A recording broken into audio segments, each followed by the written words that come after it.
Fuck you, Vic Tokai. No way.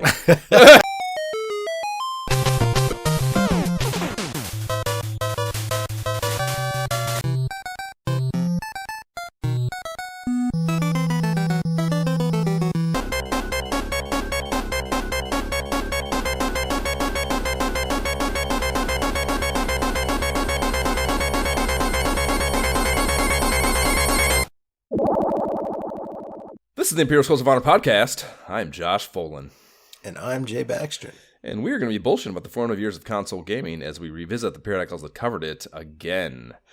We just got done hammering some hard-earned book-it personal pan pizzas at Pizza Hut and are headed over to Billy's house because his mom is the shit and got him a GamePro subscription, and his first issue, issue 16, hit his mailbox today.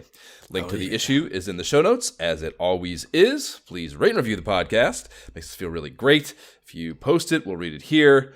It'll give us validation, self-worth, all sorts of things that make our emotional well-being infinitely better. And now let us discuss what we're jamming on now. Jay, what are you jamming on now, buddy?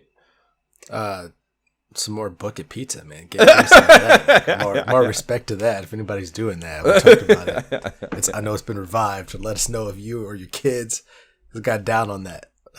The revived version. I would love to. Is it just? I wonder if they're doing the exact. Oh, you said you did it. Are they doing the exact same? Is it literally the exact same button with stickers, or it's got to be an app? I did not see a button, but like I definitely like the same logo, everything. I was like, oh, look at that, you know.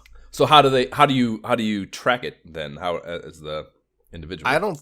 So the last time we saw it, I don't think my kids did it. Like they brought it home, but they did like a different one through the library instead. And so they got Storm tickets. So the Seattle WNBA game. So I'm going to take them to that pretty soon. Excited about that.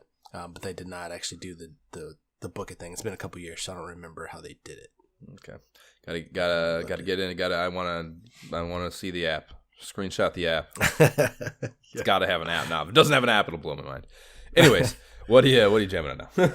Oh, man. So we finished the Diablo 4 campaign. Super happy because now we can actually level up again. My only complaint is the leveling system. Like Courtney and I like to go through everything. We like to explore the whole map, do all the side quests, like explore everything explore a whole area before we kind of move on. But once we found out from coworkers who'd already beat the game, like, hey, you're penalized. Like, you're just not going to level any up past 50. And we were already at 40 and still in Act 1. And there's like 6 acts to beat the game. That's the acts are the main campaign. Sounds like my Demio problem. Oh, man. So we're just stuck. We're just like, all right, I guess we just got to power through. So on one hand, I'm like, great, we get to like advance. Now that'll be cool. But on the other hand, we would pass events and like big dungeons that I wanted to go in, which normally we would absolutely hit every one of them. But now it's like, nope, we got to just follow the story. I'm like, fuck, man. And it still took us hours and hours. So like, I'm happy that there is a lot of story there for you to kind of go through. But at the same time, I'm mad because now. And these are actually like significant story offshoots or, fucking. I mean, bullshit, bullshit Skyrim side quests. Like go fucking cave and kill 7 spiders. Some of them are the bullshit kill quests, but others are like you feel like they're definitely part of the story. Like I'm going back to this certain place because it was like a really cool part in the story, and it's a kind of a nice launching point for other dungeons or like these big outposts that kind of pop up. So it's exciting. It's fun to do the side quest here. They're not like other games where it's like it's a game-by-game decision, right? Based on whether or not you do all the side quests or just don't. If they're like BS, a lot of times like, nope, the story's awesome, forget all this nonsense. Some games, like Horizon Zero Dawn, I definitely wanted to do the side quests because they seemed cool. They were like a part of the story. I would get stuff, so it's a game-by-game decision. Here, absolutely love them. So we beat the story. I'm glad to be done with that because it was a cool story. But I'm also excited to go back now. And, we raise the world here, so enemies are much more difficult now, but we'll get even higher level gear than was possible, and we'll continue to level up for the end game. So I'm excited to actually go through, do all that stuff. And then, like, separate to that, they have seasons, which, like, seasons in PvP games make sense. Battle Royale games make sense. I'm like, how are they doing a season here? But after you complete the campaign, since we just did, we've unlocked the seasonal content, which you have to create a new character for. But it's like all this, like your map is still there, but like all this new shit has just happened. And like all these brand new types of events and things are going on now that you can only access and this new content with this new character in this. So it's very fascinating because on one hand, I'm very excited to get back with my main character, continue to level up, get this awesome gear for the end game, and kind of do all the side stuff. Are they charging for some BattleNet shit or anything? Are they? No, this is a part of it. Like this is just the next DLC. So separately, I got this new character that I'm excited for all this completely brand new stuff. So there's just so much content, but it's like different content. Like we have the solo side dungeons, but then you have this much bigger, broad, event-based multiplayer things happening in the seasonal content in the same land. And so it's exciting, man. I'm very pumped to have finished the campaign and to be able to move on now. So there's a lot going on. Very much worth it, I say. Very much. Okay. So after that, if you're looking behind me, this is a screenshot from Exoprimal. This is a new game that dropped on Game Pass, and it's fun because I saw what a game. I mean, I saw previews for it, a couple months ago, and it's funny because what they were showing at the time was a crossover between Street Fighter and Exoprimal. So they're like, I guess at some point later, those characters are going to be coming in for something. So I was like, whoa, what is this?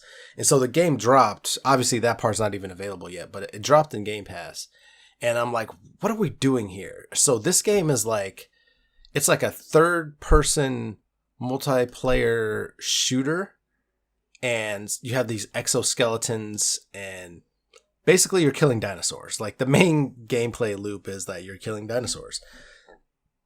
Excuse me. But it's because there's, like, this rogue AI that keeps pulling these exo fighters into a time loop to continue to have them fight dinosaurs, which is weird in concept, but there's a story reason behind it. And as you continue to do this, you keep learning more to the story, recovering different diskettes actually. Oh man, that you're plugging into the mainframe to figure out what the hell is happening. That's where if you want to take down the AI, you got to get to the mainframe for sure. Exactly. What have we learned? This is what pop culture has taught us. So yeah, it's odd because you're fighting dinosaurs over and over. The matches are fun. You're just killing. You're grabbing different kinds of exosuits, like in a typical support tank, DPS kind of manner. And so that's kind of fun. But I've also heard that, you're doing that over and over. If you're not, if the story's really not getting you, if you're not really interested to see where this rogue AI thing is going and where the story's going, I can see how it could get repetitive.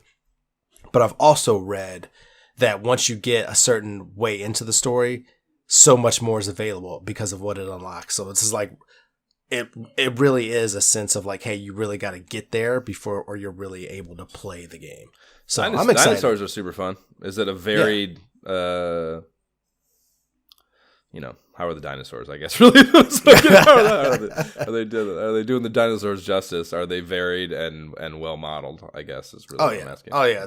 They definitely have your little tiny, like whatever kind of pond, I don't know, knee-high, 3-foot-high dinosaurs, all the way up to giant. You got your T-Rexes, your Triceratops. You have these, and you can actually take control of one and, go fight the other team who also is trying to do the same thing. So it's very interesting. It's different, and like I said, it's I'm into it. I'm having the patience. I'm reading the story, actually paying attention, so it's keeping me hooked rather than the normal just give me the action and move on kind of thing, because you will miss it if you do that in this. Another game, Lego 2K Drive. So fucking Lego games. Dude, right. So another game I found through work, but this is a really, really solid friggin' racing game, man. It's a Lego version of the critically acclaimed Forza series made couch co-op. So I've said before, obviously Forza 5, the best racing game out there. That my only downside is man, if I want to play it with somebody, I got to play it on another Xbox. It's not couch co-op. And I only say that because I love playing couch co-op racing games. But this is a Lego version that is couch co-op, basically of that. Like it's open story world racing, doing racing events, like the same kind of stuff you do in Forza, just with like the fun whimsicalness of Lego crashing into things and like what that does to you and everything. And it's really fun. So like if you ever want to play a racing game on the Xbox, like absolutely play Lego 2K Drive. Like if you're, you know, looking for something that's not if as you've lent out your sports copy of Super Off-Road and you're really jonesing for some racing, that's a good side alternative. With a friend. Yeah. Couch co-op with a friend, totally worth it. Totally worth it. And then after that, man, so I've been playing a little bit of that with the kids because it's a blast. Even going through, they even have a story with that, which is a fun little twist on it. It's not just, hey, you're doing these races like in Forza. There's a through story as well, which is really fun. You have these like rivals you get to take out. Once you take them out, you get their car to race with. So it's really fun. There's a lot of little complexities to it. Like it's a much more involved game than I thought, because I feel like I have never even heard of this game, and it came across my radar, you know, because there are so many Lego games at this point. But I thought I'd kind of seen all of them, and maybe I just didn't really think of this because I'm like, racing, whatever. But there's a lot to it. Like, if you are a fan of racing and you have a friend play with you, definitely check it out. Legos are a thing. I loved Legos, so I mean, I've never really. They don't do anything for me in a game setting, I don't think, but. The idea of Legos, like the castle Legos from our, mid to late 80s dude, I was just so fucking into them as a kid. And that's something I would love. It would probably be so expensive, but it would be a really cool collecting thing, I think, to get like those old sets of. Yeah, the castle ones, and there was another one I liked. The space ones were fun too. Actually, that was the other one. The guy had some space ones as well. Dude. Yeah, and they're fucking. Before they got like, I remember my boy AGB and I was weird. I mean, we were still in middle school, I think, and like for some reason we got on some little Lego kick in middle school, like short lived, but like a Lego kick, and we were like bought a few sets of those, the castle ones. But even by then, this would have been, 93, 94? They were way different. They were, like, more, I don't know, they were less Lego-y. They tried to make them more ornate, and by doing, the way they do that is by kind of, like, making bigger panels that they could paint with a little more flourish, a little more fucking pizzazz to them. And, no, I want the ones where you just literally, it was just building little blocks that were colored, and you built whole things, and that was fucking. There were some. I remember I had this little catapult that was amazing, dude. It actually worked. You could you build a catapult out of little tiny Legos that would fucking actually wing things, and that should be really fun. But yeah, I bet those sets, the like complete sets of those fucking things, are probably from the 80s, are probably so expensive because the complete sets of everything are so expensive. Right, but Legos in particular, I mean, you got to be realistic. It's like they're so expensive. You're to not lose one piece as a kid in the 80s. It's impossible. Not happening. so like complete sets are probably real sets don't exist. Yeah, they exist. Some fucking psychopath somewhere has them, but they probably are so expensive. Not to mention, if they're really expensive, you could just probably 3D print a perfect Lego, even with the branding on the top of the little nubs. Sure. Yeah, no problem. So fucking even if they're tough to track down in their entirety, someone's thought to start replicating them. And how would you know? Anyways, Legos are fun. Are you kidding me?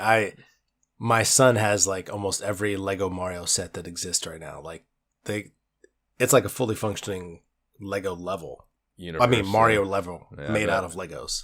Like, yeah, I played Demio last night, and the fucking one of the guys in the game was saying that's what he does, man. That's like that's what he does. Job. He sells Legos on eBay, and it's. I mean, I'm sure he's not fucking a millionaire or anything. Well, I don't know. Who knows? Maybe he is. I don't know, but I have oddly heard about that, and I don't know why. Well, they're lucrative as fuck. People are fucking madmen about them, man. Especially the ones that the branded ones, the Star Wars and shit, those motherfuckers are in line at fucking Target and like they fucking buy them out and create demand, and it's a whole all those fucking everything sucks now. You can't do it, and nothing can be cool. Everything's got to be ruined by shithead fuck faces that are ruining everything.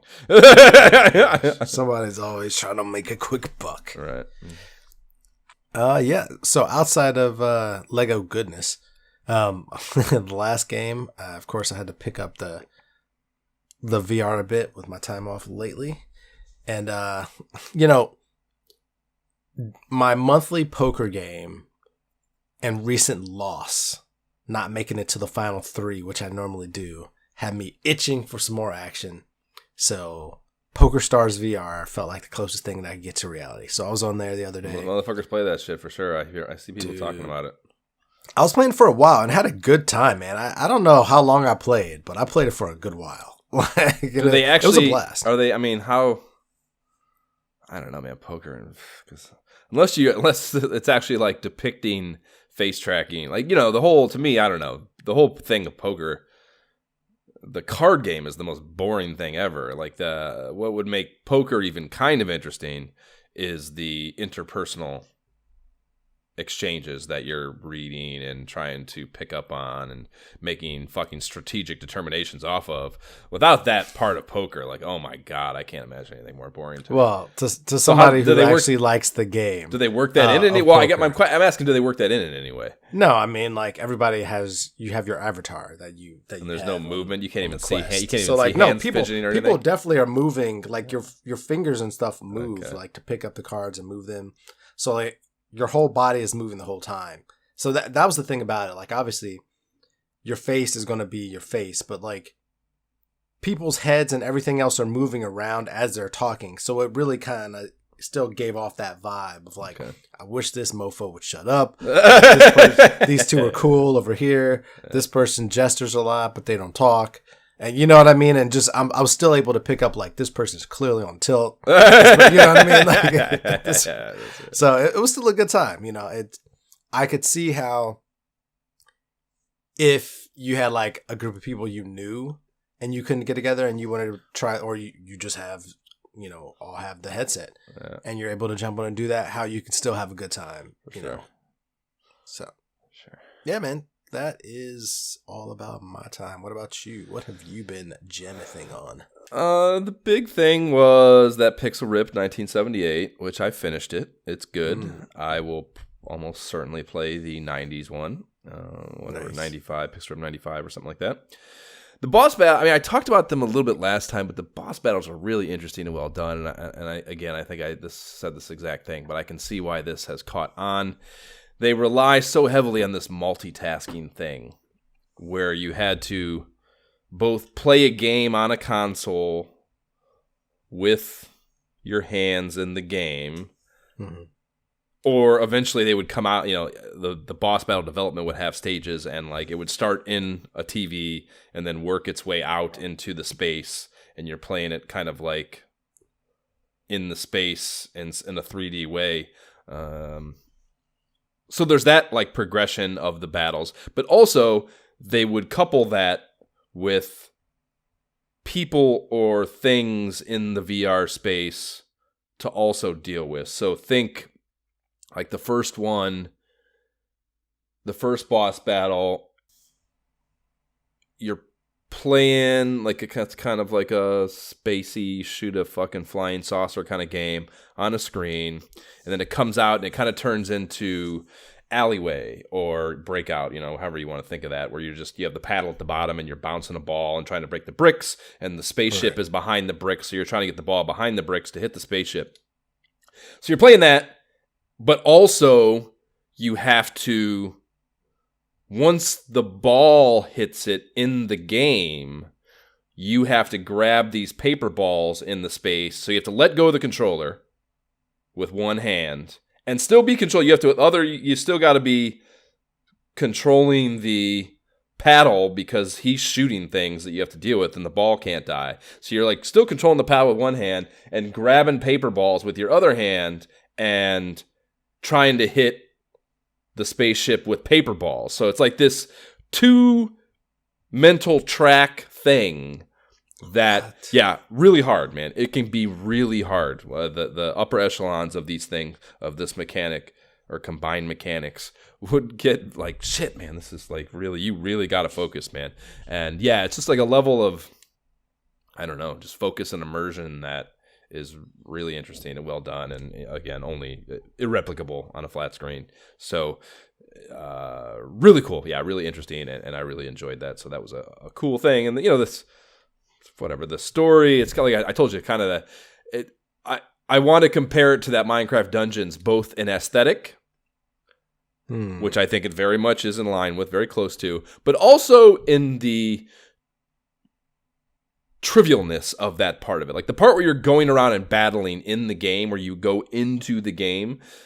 Because again, that's like the whole deal is you're a developer at Atari. I said that. And then you have this wristband that allows you to actually go into the games and like work on bugs, or the idea is that it allows you to go in the game code and physically with it as an avatar in the game, fix things and repair things and whatever, explore.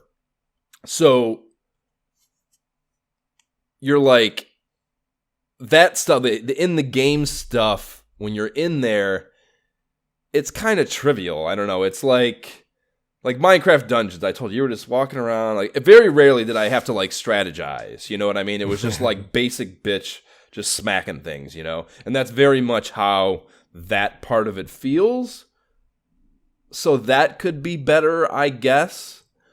But you're swapping in and out of that so much that I think even if you do get a little bored by that, like I maybe was at times, you're not stuck in it for too long to make you lose interest overall, So yeah, really fucking cool. And obviously there's, hidden shit and like the different, you get the cartridges. Like if you want, like when you're playing as her in the developer space at Atari, like coworkers will like bring in a cart that they're working on. They're like, this has, like, you're like the bug expert. Like that's why your name is Bug. So like if someone is stuck, one of the other coders, they'll bring in a cart and be like, hey, can you fucking, you're good at this. There's something wrong with this. Can you find it and fix it? And they'll give it to you. So once you fix those, you get like the finished game cart. So you could, like, you have the 2600 console at your desk. You could, and all the other carts that you've repaired are like sitting on the shelf beneath the console. So you could, you always have a thing that you need to be doing presently in the story or whatever. But if you want, you can just take that card out that you've been assigned or tasked with or dealing with right now and just play one of the other finished games if you want. And you have the Atari controller and you can just play, So really fucking cool. Yeah, just a really, really cool idea.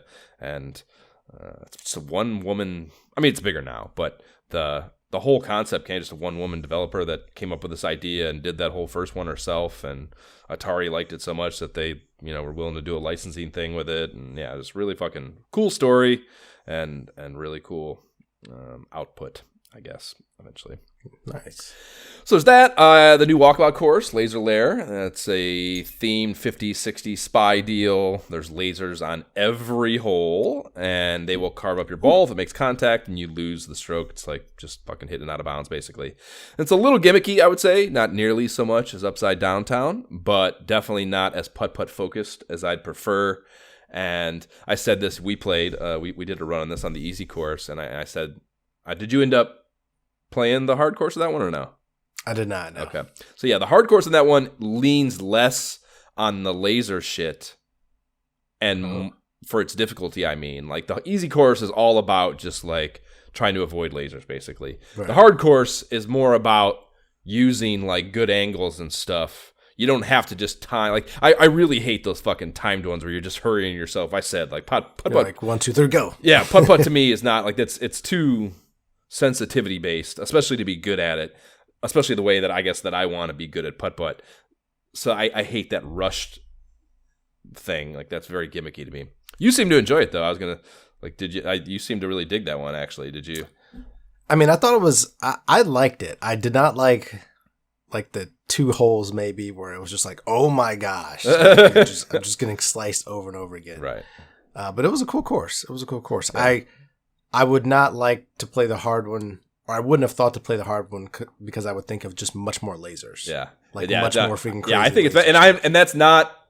that's me parroting something. I mean, I agree with it wholeheartedly. It's not me just regurgitating something with no thought to it. But I have heard some of the other podcasters mention the same, that the Let's Talk Oculus guys, maybe they said the same thing, that it, like, I thought the hard course was easier. So, and like I said, the score proved out, clearly I wasn't trying to for my own fucking whatever purpose, like trying to fucking game the system and prove that by my own performance in the first time through both courses. But yeah, very much my score was lower for the hard course on the first time through than the easy one by far. Actually, I think I got like about par on my first time through the hard course, and I think it was like plus 20 or something on my first time through the easy course. So, So by that logic, since I landed even on the easy, I should get like minus 20. Let's go. Well, no, because like I said, it's not. I think maybe I was thinking it's just. I think it maybe lends more to your kind of preferred gaming vibes, the rushness to it. You're probably more suited towards that. So you. I guess I've done that kind of thing a lot more. Yeah, like it's like, all right, timing 1, 2, like I can count it out in my mind. Like, all right, let's just. Yeah. Which ones did you play, or what did you play after I jumped off? I actually had to log off. We ended up going. Yeah, we were like, there was an art festival happening. It was like, oh, let's do that instead. So I was like, okay. Word. But cool, yeah, it's whatever. Like, it's a little gimmicky. It is cool. The aesthetic's fun. It's definitely like, again, the new ones they're doing are just so bigger worlds, more stuff going on. There's like the little fucking robot helpers. In the hard one, they're like servers. They have like glassware on trays and stuff they're taking around. Pretty fucking cool. There's 2 putter hunts in this one. Got both of those. Cool putters. I got all 18 balls on the first time through. On the easy course. Yeah, I love Walkabout. Everyone knows this. So did that stuff. I'm still dipping into the coin game on occasion too. I'm up to what? I think I got a little bit over $1,000 now, so I'm almost 10% of the way to my $10,000 golf cart. Nice. Insane! It's insane. I can't believe every time, and like on top of this, that I'm inclined to turn it on at all, dude. I finish a day and I want to play another one. Like, I want to play another day, and it's crazy to me that I want to do that loop over and over and over again. It's so weird because it's. Nothing is happening, but I want to do it. It's insane. It's insane. I'm up to like, dude, all time. I'm in the 40s now. I think the low 40s all time on the skee ball. Like, this is like everyone who's ever played coin game. It is a worldwide leaderboard, and I'm up to like, it's not like a, it's not season based or anything. It's not cyclical. It's like a total all time points accumulated in that particular game. So, so in one degree it's worse, in one degree it's better. That like I'm not gonna lose ranking. It's not like I'm just catching up to people that it's gonna reset or something. This is like, but I have played it enough to be in the 40s all time ever of the skee ball machine and in Larry's arcade right in the center of town there. So it's a lot of skee ball, and like not even kind of sick of it. Nice. So yeah, still playing that, and then I mentioned I slipped back and we played a game of Demio too, and I played it the past couple of nights. I played it again too. So no new content. They need to fucking get on new content, but I have enjoyed it, picking it back up after a nice little hiatus. Probably.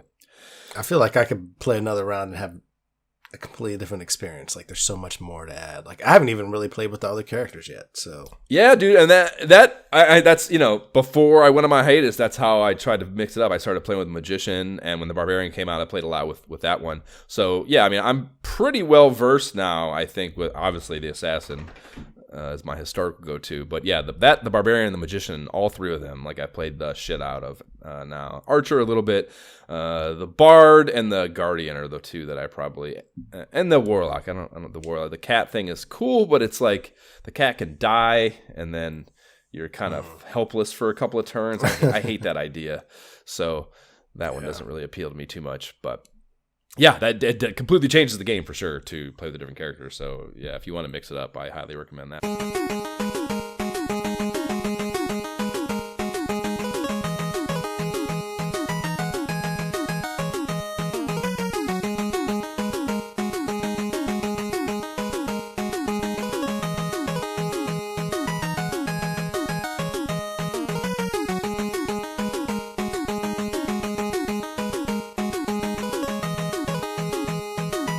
that is the select screen theme from Mega Man 3, one of the best tracks out there, bringing us into this issue. It is the November 1990 issue. $3.95 US dollars, $4.95 Canadian dollars, UK pounds, $2.50. GamePro goes to the movies with Gremlins 2. The new batch is our top headline, and they have live action photography of Gizmo, the hero Mogwai, and 2 of the baddie Gremlins, Lead Dog Mohawk and the Cross-Eyed Daffy, which are solid choices, I would say, from the offerings. They tack on plus 6 other monster movie video game titles. So I was feeling like there was a real good chance we were going to be partaking in some dog shit licensed bullshit in this issue. Sweet! Of course. Yeah. Mega Man 3, tons of great tips for this wild smash hit is the second cover pitch. Then 14 new games you gotta get is the last bullet point, and it's sequel mania. And for the titles that are listed below that, Legendary Axe 2, Thunder Force 3, Dragon Warrior 2, and then Super Scrabble. This issue has 186 pages, ballooning up from 130 in the previous month's issue. And yes, there is plenty of advertisement fluff, but holy fuck, is that still a huge jump? And yeah, I don't know. Same price, like they just... Yeah, like I said, most of it's advertising, or not most of it, but a lot of it's advertising, so of course, they're not gonna, they don't need like, we'll take your money for this time. Yes, we will absolutely do that. Right.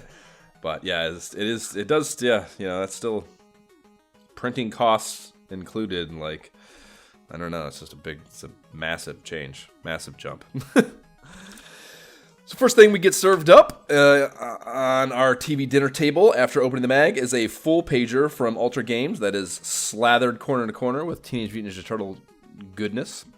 Yeah. I don't recall ever seeing this ad, and there's tons of fun shit here. It is primarily for the OG NES installment, but up top they have a picture of Raphael popping out of a manhole that's for some reason been installed in a very well-to-do family sitting room. That is not a cheap rug, and that chair smells of rich mahogany for sure. So, Ron Burgundy is sitting up there. Yeah, all right. A speech bubble is coming from old Ralph. It says, "Yo, dudes, check us out in Fall of the Foot Clan, our first ultra cool game adventure for Game Boy," trademark. And it actually did not occur to me that they were trying to pun that up with that ultra cool part of that being that they're ultra games. Brilliant, nice. Konami, brilliant.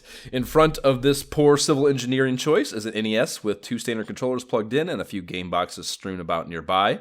And this is yet another example of how little of a fuck that Konami gave about putting it out into the open, that they were skirting Nintendo's 5 titles a year publishing cap with the Show Company.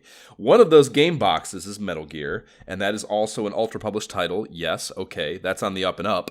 But the other one is Blades of Steel. Blades of Steel. Yeah, and that is a straight up Konami title. So they just don't give a fuck. They do not care, And apparently Nintendo doesn't either, because they're not smacking them on the nose for this, So I don't know. You just have to. Hey, I don't know, like. For the Konami part, whatever. I'm sure they, it's Nintendo. Who don't give a fuck, whatever. But for the company, the shitty company that's trying to make more games for them from their shitty developer stuff, and they're in there talking to Nintendo, and they're like, someone had to have noticed this that worked for one of these companies that wanted to make more Nintendo games, and be like, what the fuck, man? Like, it's not. We know that it's not. That's Konami. Like, we know. Everyone knows. Like, what do you mean it can only do 5? Like, that's what I was gonna say. Like, do you think they really knew right now? Right now, do you think they knew? Like, Nintendo? How could you not? I mean, here's the thing. You're right. I'm not thinking that someone at Nintendo is taking the time in 1990 to be perusing GamePro to police third-party developers' advertisements, especially in these minute, like, obscure ways that my over-analytical ass is spotting, right. So I'm not suggesting that. But again, there's so many third-party licensees. I guess maybe that's part of it. This in 1990, there might not have been a billion of them yet. But eventually, even if you say not 1990, eventually this had to be a thing. There had to be a conversation. one of those companies had to be like, what the fuck do you mean we can only make 5? Like, you know what I mean? Like, someone had to have said something. And I guess I am sad that I can't see or know that conversation because I bet it was funny. I guess is really what I'm getting at here. I wonder how,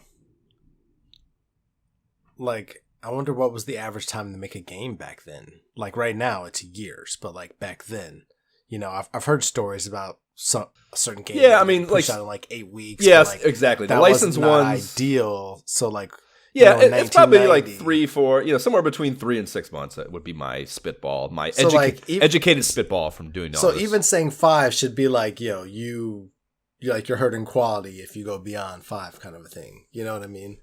Unless you had enough people you were to somehow support had it. Right? No. People. Again, yeah, that's kind of what I mean though. Is the funny part of the conversation would be Nintendo if they want to get bitchy about it. Would be like, okay, here's an idea. Go to Toys R Us, buy 3 random Konami games, and then send someone, an intern, to buy 3 of your games, and sit down and play those 3 games next to each other. That's why Konami gets to make more than 5 games. You know what I mean? Like if they wanted to get bitchy, they could just be like, Konami's dope. That's why they get to make 5 games. But you normally wouldn't want / be able to say that in a professional setting. So that's what I mean. Like there's just, I think, a lot of corporate humor potential for this little combustion fucking thing going on. Potential combustion situation here, you know.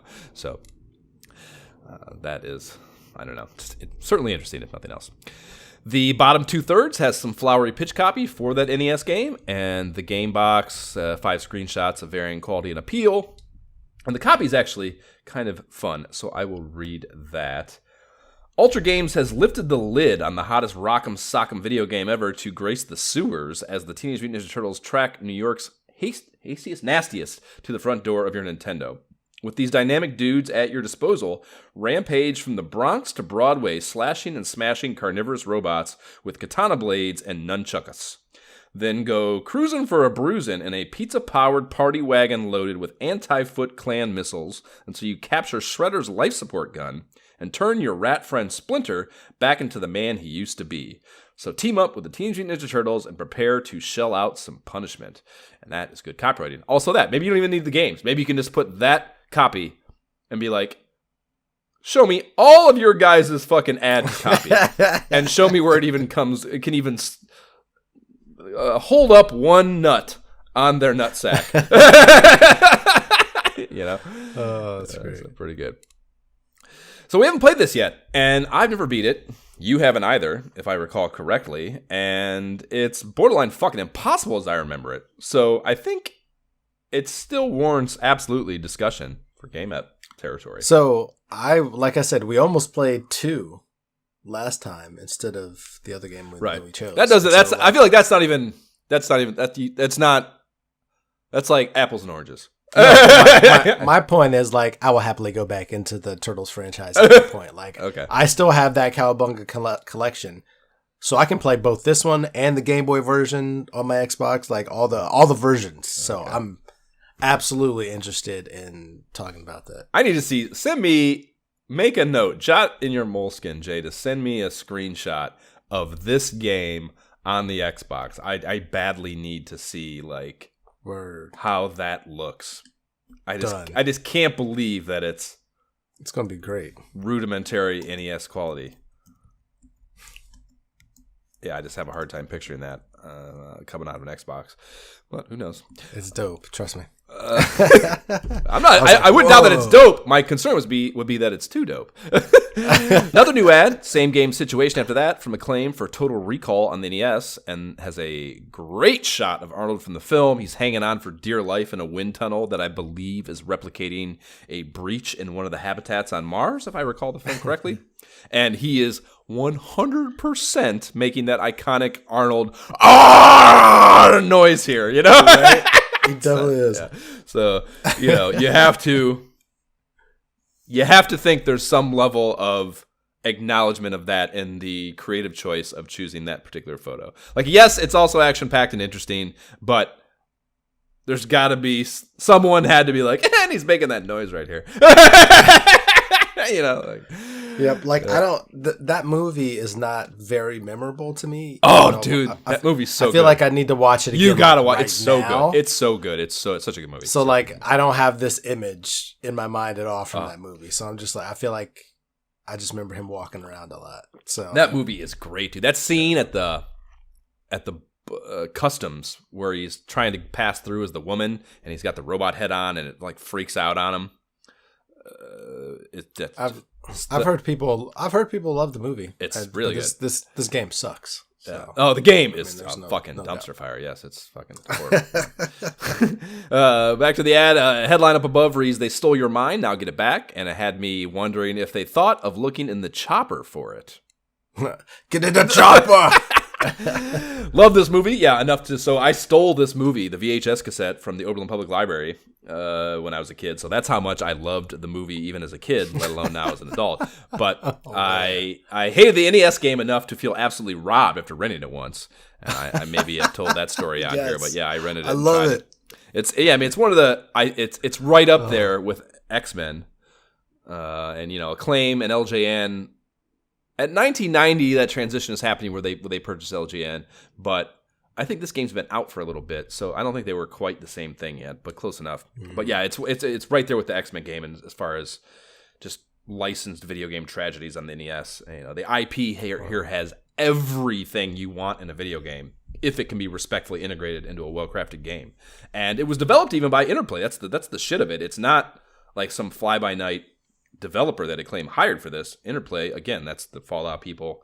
They have a good resume when they want to apply themselves, but they probably, for the exact reason you were talking about, as far as development timeline stuff, I would guess they had a constricted one for a movie. Most of these movie tie-ins, that's the root of the problem, is they get some sort of constricted development timeline to match or adhere to or come close to. Here's your script part. Use this. Right. Go. Well, I just mean the timeline too of if the movie's coming out. Oh yeah. On whatever date this is, we want the game to come out at some point around it. So that's what I mean. So you'd even have to give them earlier script. Maybe, I think, that's the problem. See, you're giving them way too much credit that they were thinking of getting the game rolling in some early stage pre-movie being shot. This is something that the marketing division or whatever. And see, that's also the thing, too. I don't even know. I would guess that film studios are not. It's not on the forefront of their mind to be licensing this out for video games yet, to be licensing film properties out. And I would guess, especially given Acclaim's penchant for doing this, they were probably the ones, they see a new Arnold movie coming out, we should go get the rights. And they game quick. Yeah, and they initiate this, and then, okay, if we're going to do it, even if it's not the studio, the IP owner creating the time constraint, it's Acclaim, the publisher, who's outsourcing the development to Interplay. We got to cash in on that quickly. Right, exactly, precisely, and that's where these fucking shitty windows come from. But yeah, it's just, the that game makes more sense. Actually, yeah, I just told you about that gadget. There's so many gadgets. That thing that he pulls the sensor out of his nose. There's just it's very Metal Gear-ish almost. This can be not it's not stealth based where you want it to be a Metal Gear game, but a game that relies as heavily on the equipment and stuff. And there is some of that in there. I remember having to grab some shit, but the gameplay itself, the side-scrolling action component of it, is so bad that you couldn't even begin to engage that stuff if it is good and well planned out and well adhering to the good IP. Yeah. So, yeah, it's a fucking tragedy. It's got a Moby score, whatever. I'm not one critic scores, whatever, but it's got a Moby score of 4, a critic score of 34%, a player score of 1.5 out of 5 stars, and a Josh Folan score of "you fucking pricks, why did you shit the bed on this?" So just absolutely scathing, critical response to this video game. I love it. That glorious 2-banger from EA for Lakers vs. Celtics we read from in the last GamePro is next, and that is still a month away from its December release, but you can bet your sweet ass it will be in the holiday issue of GamePro we are closing out 1990 with on the next Mag Ep.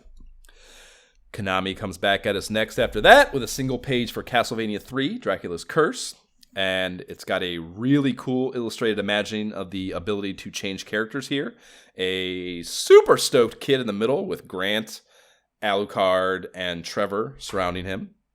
Grant Dynasty, and Trevor Belmont. And the faces of each have this incremental morphing effect between them to convey the transformation idea, which is good and smart, I think. They are giving Sypha, the magician character, though, the spellcaster, the Winston and Ghostbusters treatment, though, as she is absent from this artwork for no particular reason, in my opinion. But it does have fun copy. Just when you thought the daisies were taking root on Dracula's grave, he and his evil army arise in Konami's Dracula's Curse for Nintendo. And the coolest thing about this is hands down the contest they are running by way of cutout mail-in form. Are you ready for a bloody good time in Transylvania? We'll send you there to see the legendary Dracula's castle and haunting grounds if you win this 1 week all expense paid bone-chilling grand prize trip for 4 during Halloween 1991. So that is a pretty lit fucking contest for a game. Sign me up, bro. Yeah. Can we get down on this? Yeah. Like, again, too, Konami. That's again like if Nintendo wants to be bitchy. Like, how many kids are you sending to Transylvania this year? That's why Konami gets 10. Exactly. Yeah. So secondary winners will receive Konami's Castlevania and Simon's Quest. So like the first 2 games. Which is a dope-ass thing to receive, obviously. If you don't have those games, that's fucking awesome. Especially if you're geared up for 3 here and you're going to buy 3, you know. So that's one option. Or, and you don't determine this. This is probably just availability or whatever. They internally decide it. Or, instead of 2 Nintendo games, MSRP on those are what? They're library titles now, but lowest you can say is $40 maybe, $39.95. At the lowest, so $80. You get that, or Dracula on video cassette. Fucking like, there's a big gap there. Really unbalanced either or. Like that's great. The kid like at his mailbox every day expecting to get. Am I getting plane tickets? Am I getting video games? Right. But again, like I think we talked about before, like I don't know, maybe they don't. Maybe this is fucking. But I feel like this kind of thing in 1990 is like modern U.S. government decision making. They're gonna waste a stamp and a letter to tell you that you won, and then mail you the thing later. You know what I mean? Like just so you're in my mind, in my imagining of that kid at his mailbox, he already knows he's won. He just doesn't know what he's won, you know, or doesn't know out of these 2. I'm sure they would tell you won the trip or whatever, obviously, because they don't need to mail you anything until the plane tickets. But I'm sure if you won second prize, they didn't tell you in that letter. You know, you just won second prize and you win either of these things, you know, and like you're expecting and hoping for the games, but you get the fucking VHS cassette instead, and it'd just be such a bummer. Like you won a prize. Check your mailbox. You're like, oh shit. Yeah, it's a VHS cassette that I gotta talk my parents and even giving me the fucking VHS control to watch. Dad's watching Rambo. I can't fucking watch Dracula, you motherfuckers. you got Rambo. I got The Hobbit. I got like Justin Wilson's like Cajun home cooking. And lots of fishing shows. Oh man, lots of fishing shows. You with the fucking fishing shows. Did your dad have VHS cassette fishing shows? That's incredible. Well, he watched those. I don't think he had VHSs of those. Okay, I was gonna say. I think he just watching just controlling the TV. Yeah, sure, that makes sense. Yeah, for sure. Yeah, that was a thing. It was definitely a thing. Yeah, I mean, my early game playing days, I didn't have a TV in my room yet, so I would play Atari in my first NES. Once I got the NES, I think they just gave me that TV. Maybe is what happened. Might have been how that went down. But yeah, I mean, when I was playing on I think it was a 19-inch little shitty dial TV, but like my shit was not hooked up out in the living room. Like I said, I have this story or this memory of playing Metal Gear on the living room TV, and it was like a privilege thing. Like it happened just I got the game for Christmas or something, and I was allowed to hook my NES up and play it on the fucking 32-inch living room TV. You know, because normally you're not dominating the television. Dad's watching that shit. For sure. A slick Swords and Serpents 2-pager we've already seen and appreciated gets us to yet another brand spanking new Solstice, the quest for the Staff of Demnos ad. This is also a 2-banger. And if this game didn't sell as well as ImageSoft had liked, it sure as hell wasn't because of a lack of advertising effort and expense on their behalf. This game is in every one of these mags. They have a new ad every time. The ad is dope as fuck. I mean, I'm just going to ask you a question, Josh. Don't you want to be a Nintendo master? This is the final test. Like, are you telling me we don't want to be Nintendo masters? What are we talking about right now? That's good. That's great. Now, listen, man. Listen. It's not from a lack of initiative or effort or even interest. I was immediately drawn in as well. The advertising got me too, So it's not that I walked into this with a negative opinion. So I was already predisposed, I think, to want to engage this. And yes, eventually become a Nintendo master. But it's terrible. It's just a horrific game. No. Yeah. On this ad, the image is a great, well and heavily photoshopped live action photo of the oddly buff wizard idea they've been pushing in all their marketing. And he looks to me more like a WWF character here. Like he's got like those neon green wrestling boots. He's holding that glass flask and staff. They look like movie props that a wrestler would have, not, dude. Not. He looks like how I imagine myself as an old man. I want to be Diesel and casting spells. Like, what's wrong with that? He's got. The only thing he's wearing other than the boots is a little purple flap of fabric covering his junk. Like his outfit is insane, man. It's like, he's totally WWF. It is wrestler. pretty crazy. Yeah, especially for a wizard too. Like it's just so, it's fun. Like normally wizards. They got a robe on. They look a little hunched over, maybe even like not fucking, Gandalfy. Not fucking not this at all. Not outbenching you. Yeah, for sure. Whatever he's got in that flask is definitely got some HGH in it. The copy starts off with some really ballsy self-association. It says, the final test of the Nintendo Master, yes, as you said. You've conquered Super Mario Bros. 3, beaten Ninja Gaiden 2, trounced Tetris, now you must face Solstice. And, thankfully I have not beaten Ninja Gaiden 2, so I do not have to begin my Solstice journey quite yet to stay on this road of Nintendo mastery. But that is some pretty wild company to put yourself in. I like it. I like it as ballsy, yo. It is ballsy. I mean, I guess it certainly thematically lines up with that wizard.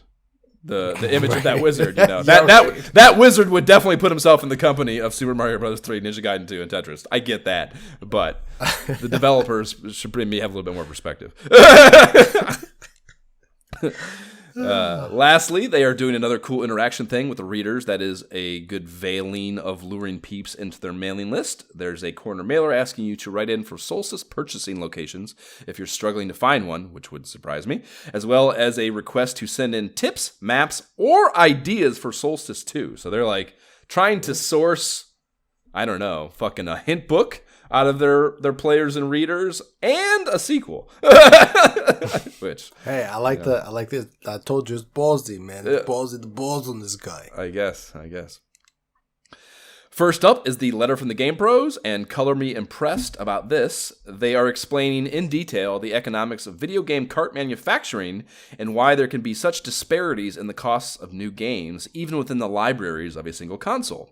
And they use the NES as their prime example of this, where they explain the 3 different multi-memory controller chips in use across the NES library. There's the MMC1, MMC3, MMC5, and that's going from shittiest to best, and cost correlates.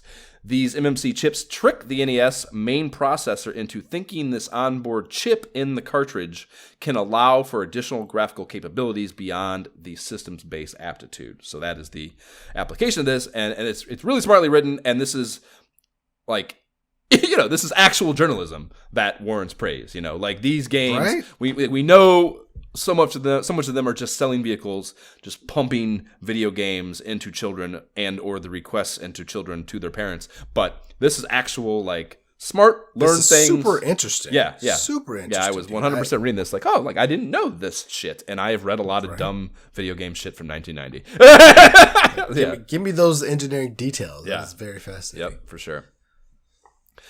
Heavy Shreddin' and Maniac Mansion ads we've seen. Wait, hold on.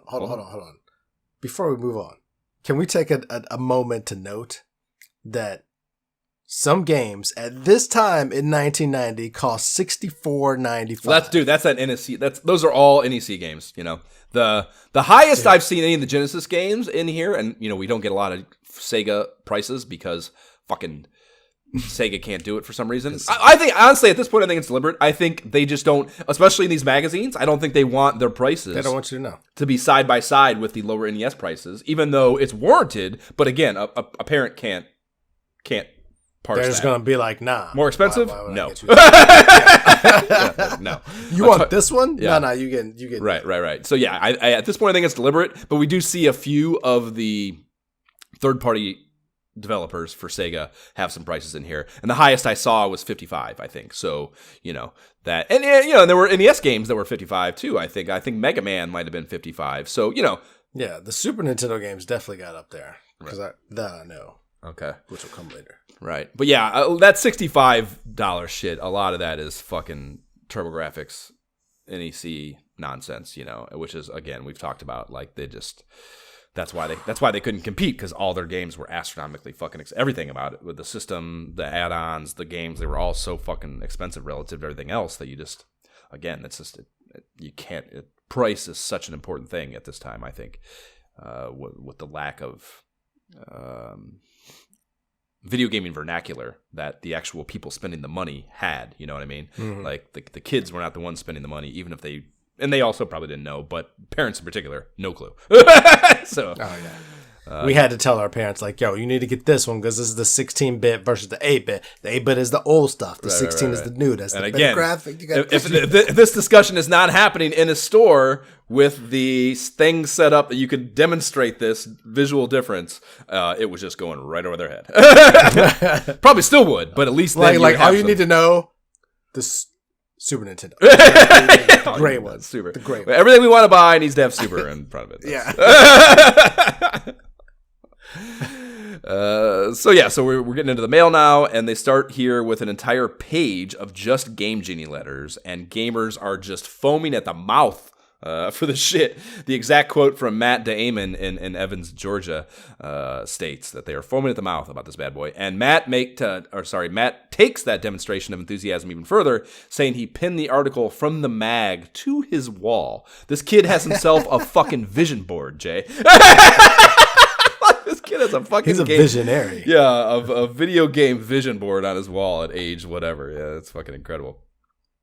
So the whole page here is pro Game Genie, and the chief platform for their campaign is that it's just an extension of the hidden codes that developers themselves put in games. A very smart and reasonable answer to Nazi Nintendo's efforts to litigate this out of existence. And so you have that whole first page of pro Game Genie shit, and then we get this 13-year-old asshole, James Martell, on the next page, he lives in Fuckville, Maine, who is clearly a paid Nintendo lobbyist trying to dupe the public into aligning with his idiot perspectives. So here's his statement. It says, "I personally would not buy a game cart if I rented it and beat it with the Game Genie because it's simply a waste of money and time."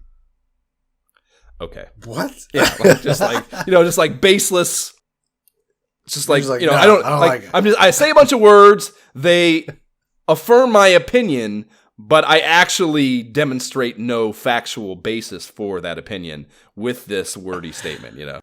Yes. Yeah. Terrible. That was hilarious. Yeah. The other letters are a lot of NEC heads pumped up about the Turbo Express handheld and its ability to play TurboGrafx 16 cards, which no doubt is an incredible feat if the batteries lasted long enough to even get a whole game sesh in, which I think the finding with both that and the Game Gear was that it did not really, and that was one of the big reasons that the Game Boy stomped their asses. Oh, man.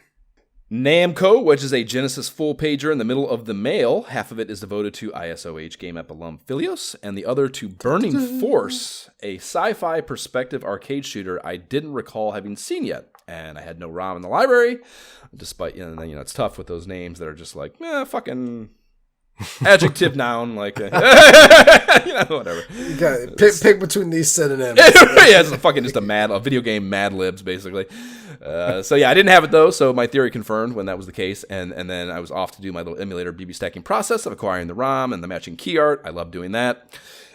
And dude, I fired this up. Namco on the Genesis.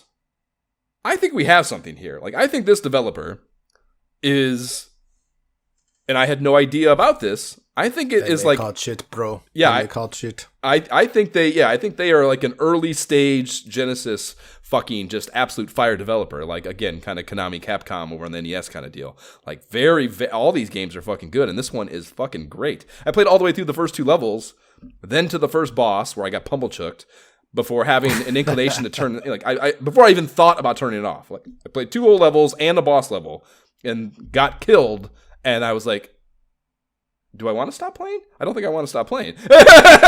So, yeah. Wow. Really fucking cool. Did you play it? I did not play it. I man. Purposely skipped it,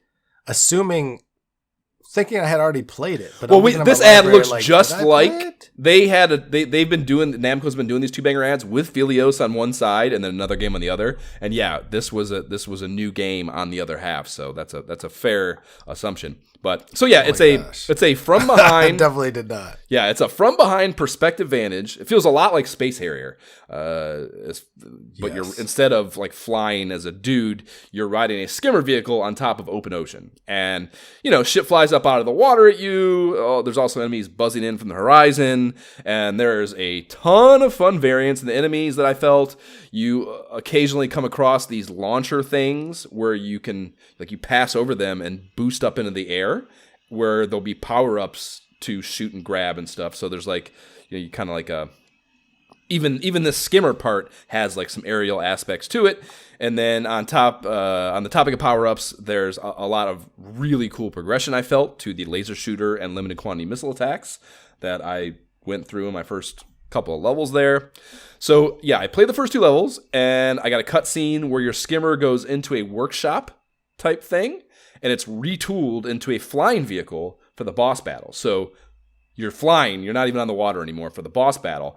And while that's happening, a blue-haired, blue-eyed woman wearing an officer suit but sexy comes up to show you a diagram of the boss enemy's weak point, where it reads, target is here. So it's really fucking cool. Like, you see your shit getting retooled. You get like this mission briefing from fucking home base of how to deal with the boss, and it gives you like I said, a diagram of it to show you, and then you buzz out of there, and it's back to the open water, but you're flying now, and there's like a little bit of enemy stuff before you got to the boss fight, but it had that basically, I think the purpose of this is not to give you enemies to fight, but more to create a pause that gives you that dramatic boss battle build up feel, So that was well done, and the boss was a huge sprite. Ton of varied behavior I wasn't immediately able to figure out, So yeah, it fucking just the first couple of levels, but 1000% game worthy in my opinion, or game app worthy rather. Yeah, like really fucking probably good game. Like, I added to the shit worth playing list no matter what, but yeah, link to that's in the show notes as it always is. So yeah, it'd be something to pick up and play and have fun with for a short stint for sure. And it also might be game app material. So that was I did not expect that upon firing it up for sure. Okay. Hardcore Atari for the next 7 pages. Singles on Gargoyle's Quest on the Game Boy from Capcom and Data East Caveman Games. Seen these before, but we have a new 5-banger from NEC that must be highlighted. They've done just such great job with it, or such a great job with this. It looks so like badass and 90s extreme. Like the first page is the TurboGrafx console, a stack of the system game cards with bonk on top and a controller. They're all real big, all real dramatically lit on a real clean white background. And there's text kind of snaking through it that reads, if you can play it here, and it's got like an arrow. It's like the whole thing is written. It's like it is an arrow. The text is an arrow, and at the end there's an arrow head, and it points to the next page. And then on those second and third pages are a spread that have the same stack of game cards on the left. Their new Turbo Express handheld system dominating the entire right of the page, or the entire right page rather. And the text here says you can play it anywhere, and it's another arrow pointing at the handheld. And so it's, it does a good job of visually explaining that the same stacks of cards work in both systems, and like that's kind of mind blowing. Like even when we first read it, whenever the hell we first saw that, I was like, I didn't know that it had that dual functionality, and I kind of didn't believe it. You know what I mean? So the need to like go the extra mile to really hammer this into the consumer was good self-awareness, I think, by them, and Are you well kidding done me? here. This felt like the next generation of gaming. I just didn't have the cash at the time. It's absolutely amazing. Very effective ad, like you said.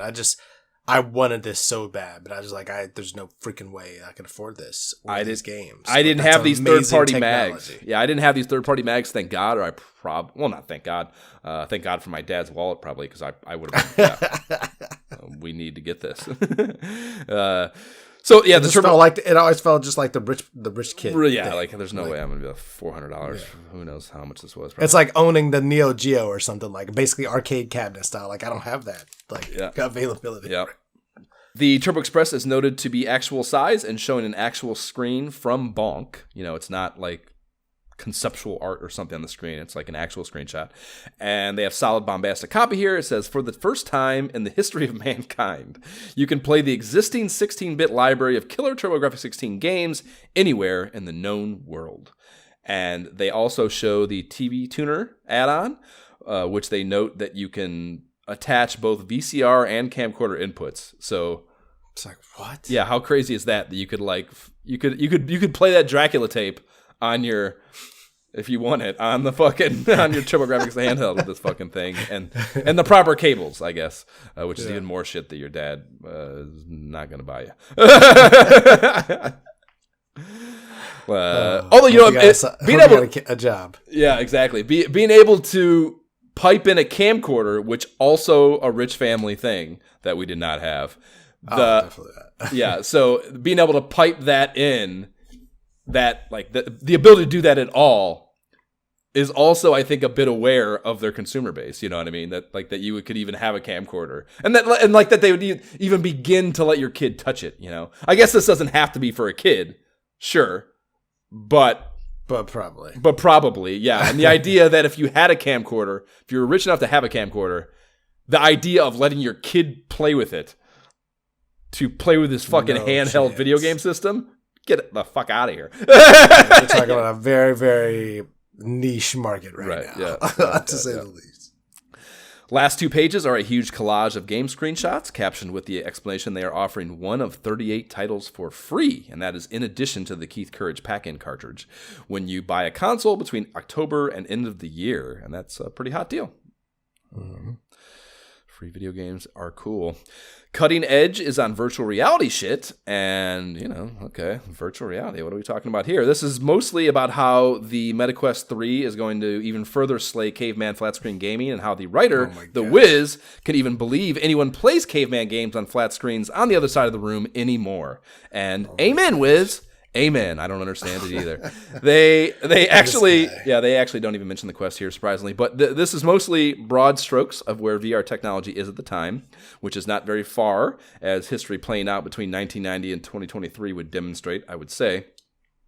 This might even be a cleverly disguised Schmauerdove ad in reality. Oh, yeah. Yeah. Oh, for sure. I had that thought. Yeah, as opposed to anything that's even trying to let you know. I mean, there's a little bit of journalism, I guess, going here, but yeah, there's definitely a little bit of baked inness of this Schmauerdove shit. So the company behind a lot of the tech they're covering here is VPL Research in Redwood, California, which is who made the Schmauerdove. So yeah, they designed it and are using a similar build for the hand tracking portion of their full blown VR prototypes. Well, it's funny because the whole thing ends with saying, VR, it was out of sight in terms of cost at the time. So it's like, even with all this, it's like, true VR, we can't make it work right now. Like, it's not going to work. Yeah, definitely not. How far we've come. Right. Yeah, and that I think that theory is furthered even more by the fact that we get Schmauer Dove and Super Glove Ball ads attached to this editorial piece. Oh, for sure. Yeah. That's why I was like, wait a minute. We're just talking Power Glove. Oh, Power Glove ad. Yeah. Oh, more Power Glove ad. Imagine that. Stop saying that. Super Glove Ball. Stop saying that. Schmauer Dove. We don't talk about the fucking Power Glove. We don't talk about it. On this fucking podcast.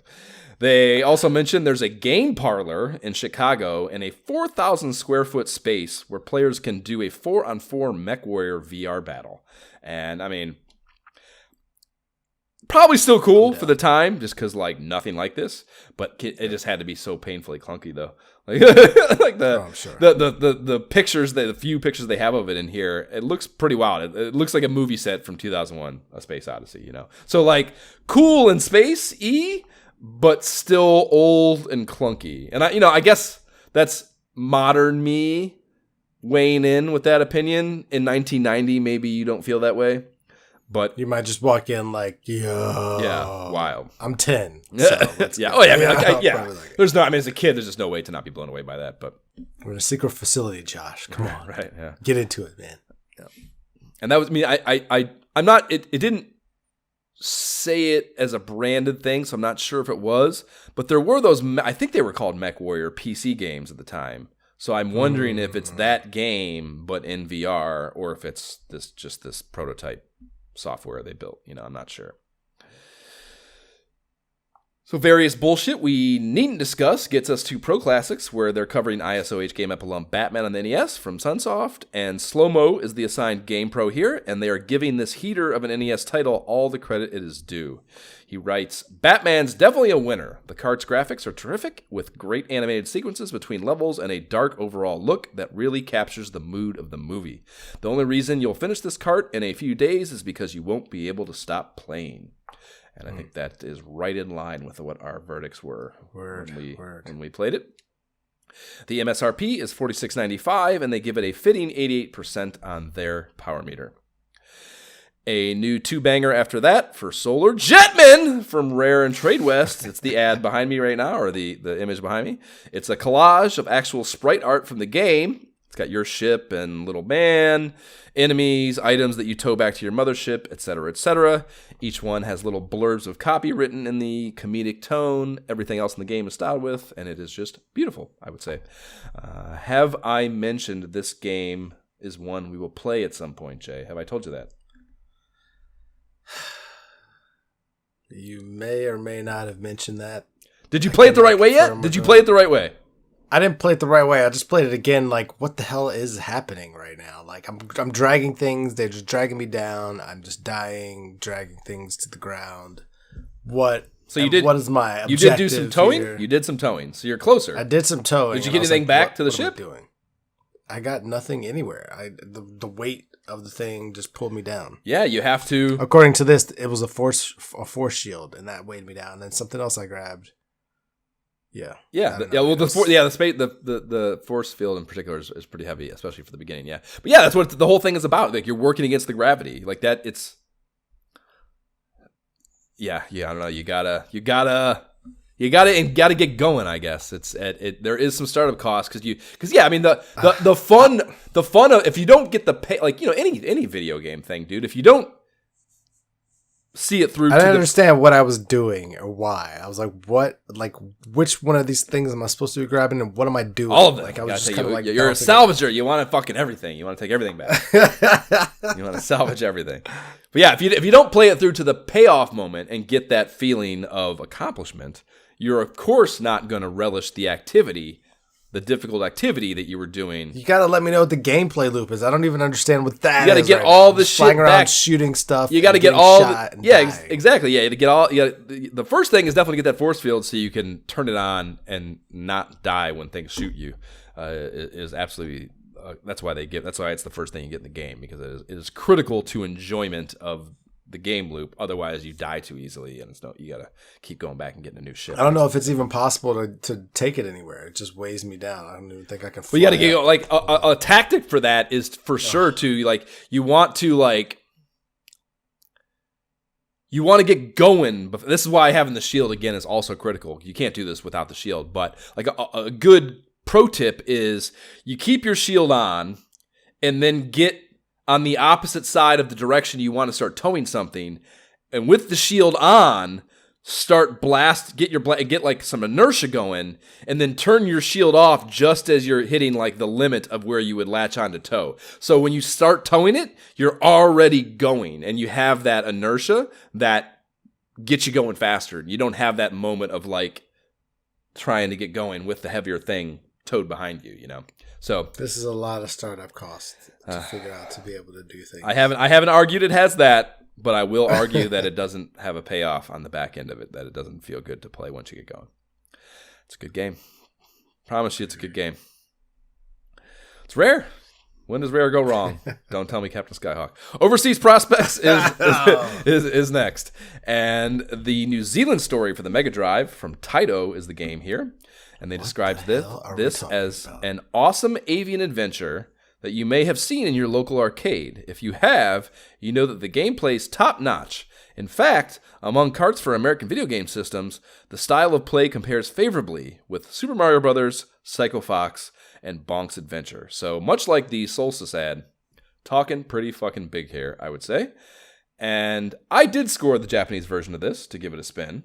And what? Yeah, it's actually... So you found a cart called the New England or the New Zealand story? Mm-hmm. It's the Japanese version, so it will eventually be released in 91 as Kiwi Craze. That's what I ended up after much research. That's what I found and ended up playing. I'm like, it's not out now, but I played up to World 2.1 anyway. On that. Yeah, it's not, dude. Yeah, I mean, it's very cute. I can absolutely see the comparison to Psycho Fox, which is an SMS game, and it kind of has that like. I don't even, again, I've said it so many times, but I cannot put my finger on what it is that I find as just this visual commonality between between Sega Master System games, particularly the platformers. There's just something about them that I cannot put my finger on that I feel is a common thread, just with the way they feel and look. But whatever, it has that vibe to it, and you control an adorbs little kiwi bird that escapes a group kidnapping a walrus tries to pull off at a zoo, and a little cinematic at the beginning. Gathering, the whole point of the game is to rescue those friends that he got away with. But yeah, I mean, I got like, what I thought of when I was playing, dude? Solomon's Key. Do you remember Solomon's Key? The name, yes. Yeah, you're a little wizard. It's kind of like an action puzzler on the NES. You play a little wizard with a wand, and you like got to break these bricks. And yeah, it felt like that to me a little bit. But yeah, I still, even though enjoying it, I would say it's insane to call it Super Mario Brothers or Bonk tier action. Yeah, nah. I mean, slow and plotty. Too slow and plotty. Yeah. Well, I don't know. I actually went through the levels pretty quick, it felt like, but I also felt like it was way simpler than any Mario game. Right. Well, yeah, I mean, I don't mean I guess a little bit. I mean the pace of the game, but I mean more like you're jumping. It's kind of like this floaty, slow thing. It's not as like Bonk and Super Mario are like, I don't know, they're just more responsive, and this felt kind of slow and floaty to me. Which also Solomon's Key does too, so that's also where I got that. I mean, it could also be your whole Japanese version. I guess maybe, yeah. I didn't feel like it was like really like that. That would be, yeah. I mean, I did not try Kiwi Craze. When we get there and I do fire it up, if it is faster per se, that will be very interesting that they made that choice to change it for the American That's market. What I'm saying. Yeah. I think they may have. Interesting. I look forward to finding that out. Hot at the arcades next with 4 SNK cabinets burning down your local Aladdin's castle. And the first 2 are straightforward action battlers, Magician Lord, and Ninja Combat. I got the MAME ROMs and tried both. They look like archetype fighters. I would walk right by in an arcade. Great graphics, though, and I love the opening cinematic for Ninja Combat. It's like this. It's got a haunted house with Asian flair set against a city skyline under a lightning storm, and the caption reads, That's the ninja tower, isn't it? and then a couple of super surfer white dudes that somehow got a hold of ninja garb start talking shit about the house. And the one says, it's like a fortress, isn't it? And the other says, it looks more like a small hut to me. And then back to the first guy, he says, let's go, Joe. And then the other guy's like, I'm ready, pal. And then they jump off and the fucking shit starts. So it's... I love how they somehow got their hands on some ninja garb. Yeah, there's no way they have it legit. These dudes, no way they're actual ninjas. The latter two titles are sports entries. One is Baseball Stars Professional, and then Top Player Golf. And we get Baseball Stars on the NES, where it's quite revered, so I figured this would be just an elevated version of that. I didn't need to fuck with. The golf game, though, does not make at least that I found, does not make a venture to consoles. So I checked this one out also, and it's a fucking great golf game. Visually beautiful, lots of personality, great digitized speech tips from your caddy. Just very solid golf game, I would say. Probably, if you're into golf, probably a lot of fun in the arcades at the time. And then there's an ad in here from Vic Tokai. Just when we thought we'd escaped this fucking game, the Mafat conspiracy comes surging back to try us dragging, kicking and screaming into a game app on it. And fuck you, Vic Tokai. No way. Not doing it. No matter how many times you pay for this shitty ad, for this shitty game, we're not biting. Stop giving me cool different ads, trying to switch it up. They're not new ads. It's the same fucking ad. So we can't even give them the credit we're giving Solstice for a shitty game. They're just fucking turning it out over and over and over again, hoping, I don't know, to lull you into a fucking submission. Right? Just what is it like? The amount of times you see something, like higher impressions gives you more likelihood to buy, kind of thing. Sure. Well, just familiarity, right, brand familiarity. This. Yeah, exactly. Subconscious brand familiarity, I guess, maybe is gunning from there. Yeah, not gonna fucking happen. A number of NES ads we've seen and do not need to talk about to get us to the Adventures of GamePro comic, and this is Chapter 14, Rad Gravity. And the featured game is The Adventures of Rad Gravity, another Interplay developed action. This one's released by Activision, though. Title that hits us just in time for Christmas of this year. And I'd never heard of it. It's a sci-fi action platformer that doesn't have the worst Moby score, 6.5. So I had some minute amount of faith in firing it up. And did you play it? Yeah. Okay. It was weird, man. It is very weird, right? Super weird. It's like it's got charm. And I can see some fans, or like I can see there being some fans and kids where this randomly landed in their cart collection or a rental thing or whatever, like randomly came to them in some way. I don't see any kid ever grabbing this out of an aisle themselves, but kids get games sometimes other ways. And I can see if that happened to you, there being some things in here that endeared you to it, but I don't think it's a good game at all. I would definitely not say that. Yeah. I do not want to play it again. Thank you. Yeah, it has, and I'm guessing you never played these, but it had that Commander Keen PC platformer feel to it that just, it's like PC platformers at this time, were just so far behind console platformers, they all were like just floaty and goofy, animation was bad, they didn't have the screen scrolling stuff down yet, it's just, it's very like stiff, It's not good. The comic has Todd meeting Rad Gravity himself, which is like this space superhero figure in the game, and kind of working with him in it. I'd never heard of this. I'd forgotten that they just call the chapters the game. So when I saw Chapter 14, Rad Gravity, at the top of this comic, I was like thinking... I didn't know that was that. I was like looking for the name of the game, and I was like, I can't find the name of the game. Like, Adventures of Rad Gravity. Oh, it's the same. Okay, yeah. So yeah, I'd never even heard, like the phrase didn't even mean anything to me. I had no familiarity whatsoever. So shit job by Activision, I guess, to publish it and market it. We have ads from Sunsoft for Gremlins 2, the new batch, and Data East Battle Chess break up the 4 pages of comic goodness from Francis Mao. And they also credit an art director, slash co-plotter named Michael Cavish this time, along with Francis, and I don't recall having seen that previously. So I looked him up. He's on LinkedIn, so I checked that out. And this is one of the founders of the MAG of GamePro that's now doing this art director role. And he describes his role while at GamePro as follows. I was responsible for all aspects of the brand development, magazine design, marketing, and manufacturing. So he did everything. Michael did all everything. the things. Michael did everything. If you're reading GamePro, Michael did it. So he's been running his own. Many talents. Yeah, exactly. Yeah, man of probably one of those. Like my ex-girlfriend wrote about me once. I found a jack of all trades, master of none. A little bit of third-party condescension. Has been running his own marketing consultancy firm. This guy has Cavish and Cavish since 1987 with his sister Kimberly. So that's what Michael's up to these days. Anyhow, Todd teams up with Rad for seeing a couple of goons steal Rad's main gadget in the game, a CompuMind, which is basically his spaceship's AI. And the Darkling's mercenary Stalker pops Rad and assumes his identity at the end. And while it seems impossible to me Todd couldn't have seen this based on the context that it happens in, the implication is that Stalker is doing this with the intent of deceiving Todd and capturing him later. So we checks out. Yeah, we hang on with bated breath, seeing how that plays out. And then there's a two-banger from Asmic we know all too well before a new spread from Bulletproof Software for their NES and Game Boy iterations of a game called Pipe Dream. Pipe Dream. Yeah. This is a port of LucasArts Puzzler that did well on PC compatibles, dropped on the NES back in September, so we can talk about it as a game app if we wanted to.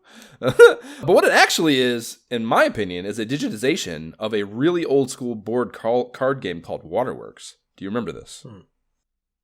No, I don't. But I feel like I've played this type of game before or seen this. Maybe it's just this exact game. I don't know. But I instinctively knew how to play the game.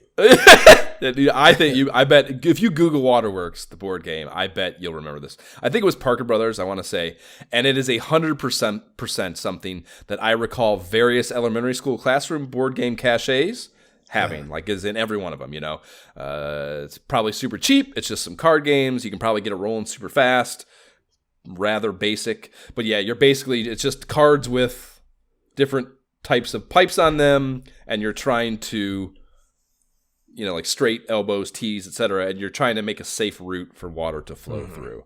And it's a fine game, I would say. It's highly rated. Probably plenty of fun to play at the time if you like puzzlers, but nothing cooking for our purposes, I don't believe.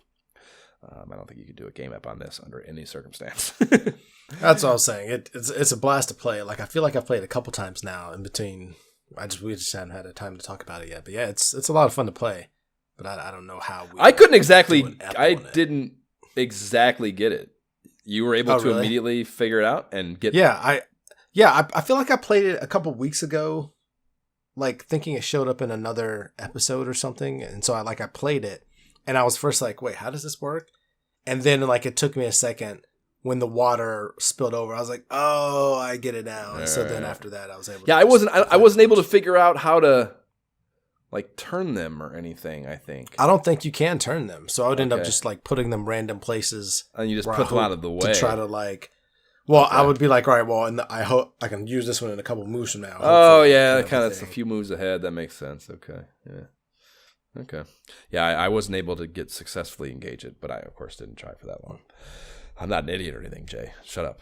The ad is an elaborate contest where you have to cut out pipe tiles from the mag and do some pasting it into the right place, and then calculate some kind of score, and then mail all that shit into them to enter the contest.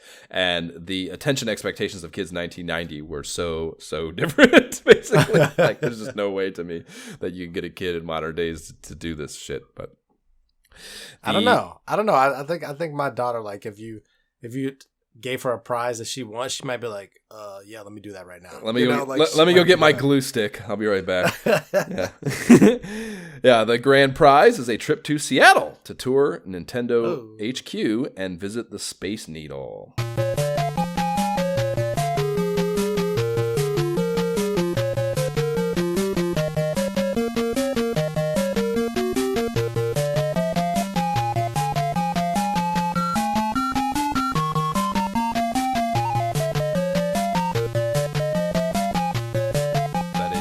Game Music 2 from Pipe Dream on the NES.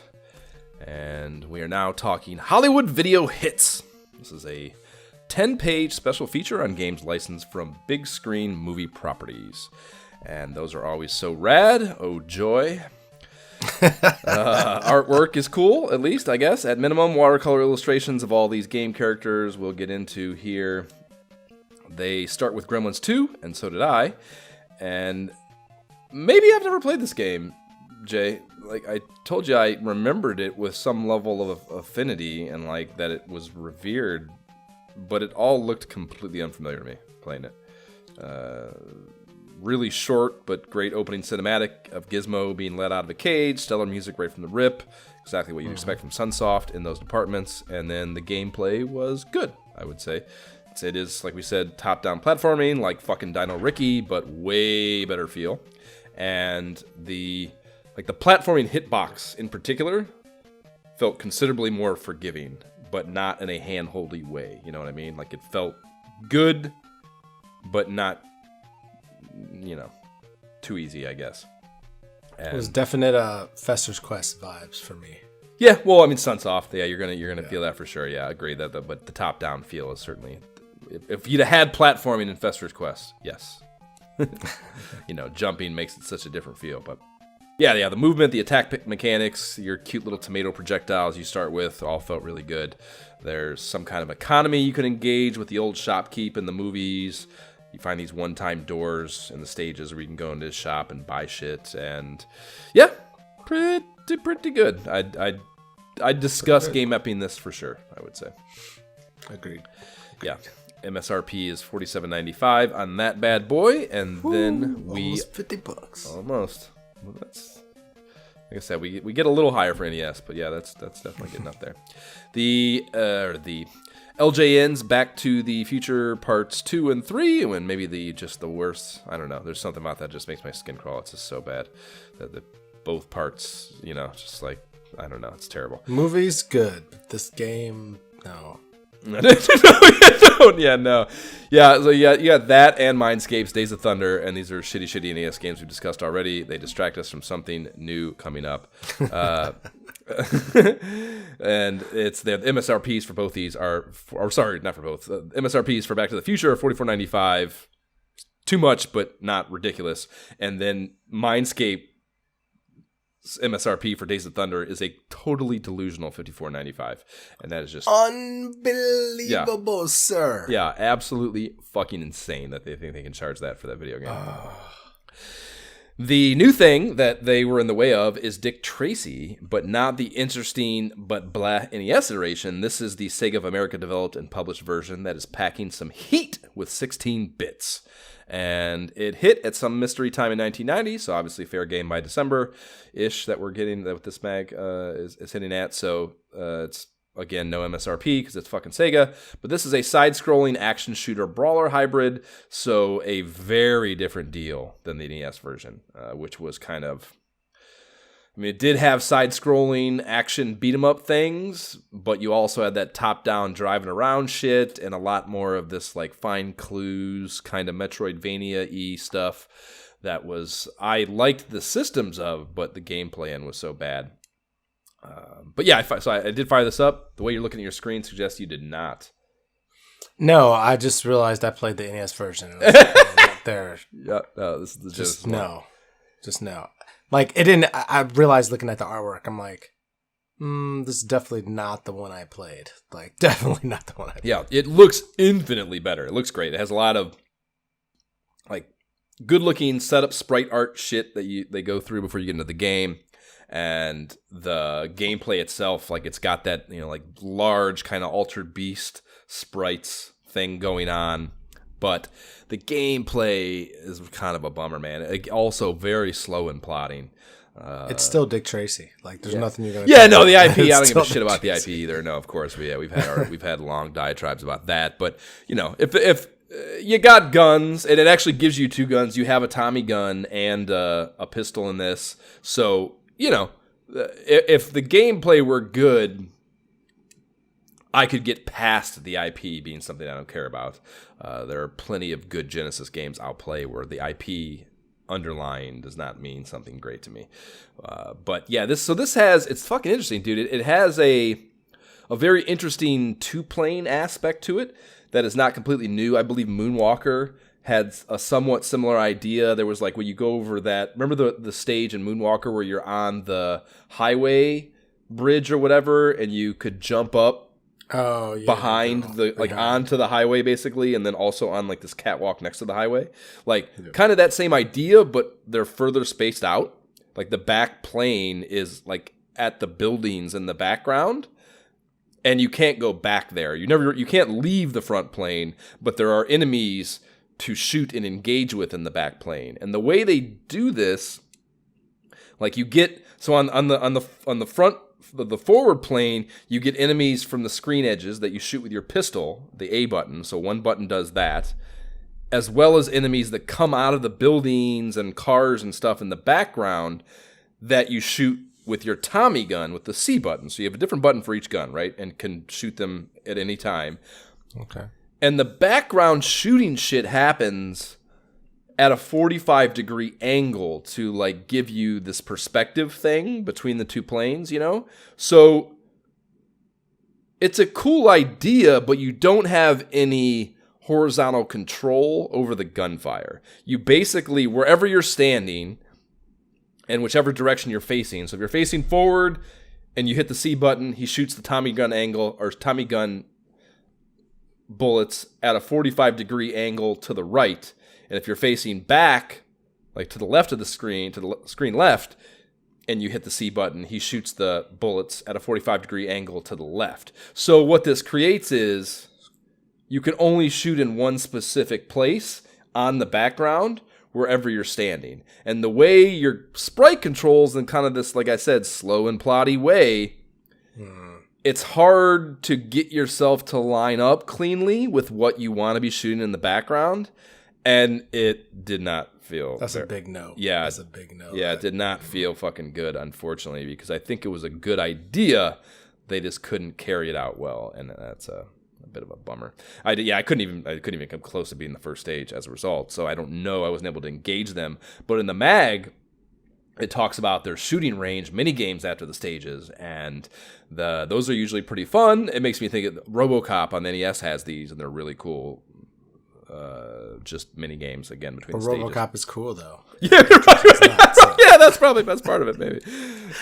I don't even know if the mini games themselves. I'm infinitely more interested now to play RoboCop. Do some mini games where I'm popping up shooting things. Yeah, no, I mean it's cool too. The mini games are especially applicable in RoboCop because I don't know if you recall the movie well enough, but when he goes to the shooting range, it's part of the fun and game sequence in the middle of the film when he goes to the shooting game with his partner and they're shooting and he's like fucking just perfect every time, you know. Things, yeah. So it's that exact, like they do an incredible job of capturing that actually, like the exact same targets, like everything looks exactly the same. It's really cool. Even though that game is not the greatest. So everything else in here sucks shit. We have Dirty Harry. We've talked about how horrible that is. There's Indiana Jones and the Last Crusade, which is not the one. I wasn't able to immediately discern it. I had to kind of poke around and fire it up to tell, even though it's not out yet, to even realize it was not the Raiders of the Lost Ark, which is the one we already played, which is this really terrible top-down platforming deal. Also not good. And then Total Recall too. We've said how much that sucks. The Mindscape also wants $54.95 for the awful Dirty Harry game, which is way worse. Wow. Yeah, it's way worse than the fucking Days of Thunder is terrible. Not terrible. Days of Thunder was bad. Dirty Harry is horrendous. Like, there's no way. Yeah. Like, what audience are you making this for? Like, kids don't care about Dirty Harry. Yeah. That was not our generation. And you're going to make it that expensive. Like, who are you marketing this to? Yeah. Like. No, again, it's just out of touch shit. There are people sitting in boardrooms and it's shit they're familiar with, and they're just like grasping at straws to license things, and they're just like, Dirty Harry. I watched a Dirty Harry movie once. Like Dirty Harry. Yeah. Like he's got guns. Yeah, sure. Yeah, but get a goddamn grip on $55. Yeah, the Indiana Jones games actually doesn't drop till 93. So this, I don't know what happened between fucking 1990 and 1993 that took, I don't know, just like they found it in the back of a closet or something, and they're like, oh fuck, Nintendo's about to go away. We better fucking get this out of here. Yeah, I don't know, man. It's at least a side scroller as opposed to that top down shit that Temple of Doom, not Raiders of the Lost Ark, sorry, but so it is side scrolling, but it's fucking terrible. It's absolutely terrible. So we are not going to play that in 1993 either. No. A number of full pagers interspersed through this 10-banger, but the real humdinger is for the for the December 1990 FCI release of Ultima 4 Quest of the Avatar on the NES. This is the next chapter after ISOH side quest favorite, Ultima Exodus, and it's finally on your Nintendo Entertainment System, Power Players. Get hype. Are you hyped, Jay? Tell us how hype you are for Ultima 4 being available on the Nintendo Entertainment System and opening the door on the possibility of us side questing this video game. I want to state right now, in front of everyone on this day, categorically, I will never, ever, ever, ever, ever, ever play this game. What if it's really good? What if every single Lork Disciple on the Facebook page, after I posted this ad, said what a great game it was? What if every one of them said what a great game it was? Everyone. There was not one bad word said about this game, and engagement was high. If an entirely different development team created this entirely, if there's one person that's the same between the last version and this person, so it's not about what people say. You got to give me facts. Like if a completely different team, if the Final Fantasy team came over and needed to do something different, because like working labor conditions weren't good, and they made Ultima this one. Okay, maybe it's definitely FCI again. It's definitely FCI again. So it's the same developer, and yeah, I don't know if I can't remember. You definitely can't remember because you didn't beat it, but I can't remember if they had developers in the credits of Exodus or not. I'm willing to do that research though, for sure, just to see. Because in all genuineness, I have the same curiosity now that you say I didn't think of it before. But if there is some difference that could explain why it is so much better. I mean, I think maybe just the underlying game that they ported from is also better. I said before, I think this one, even outside of the NES versions, is just better regarded because of the morality system that they introduced, and that being, I think, maybe the first time that was ever in a video game. The idea that you because this is the one that opens, at least when I diddled with it on the Master System version. When it opens up, you answer all these questions and go through this stuff that kind of establishes a moral compass for your character, I mean, there's some binariness to it because it's fucking an old video game and you're just answering multiple choice questions.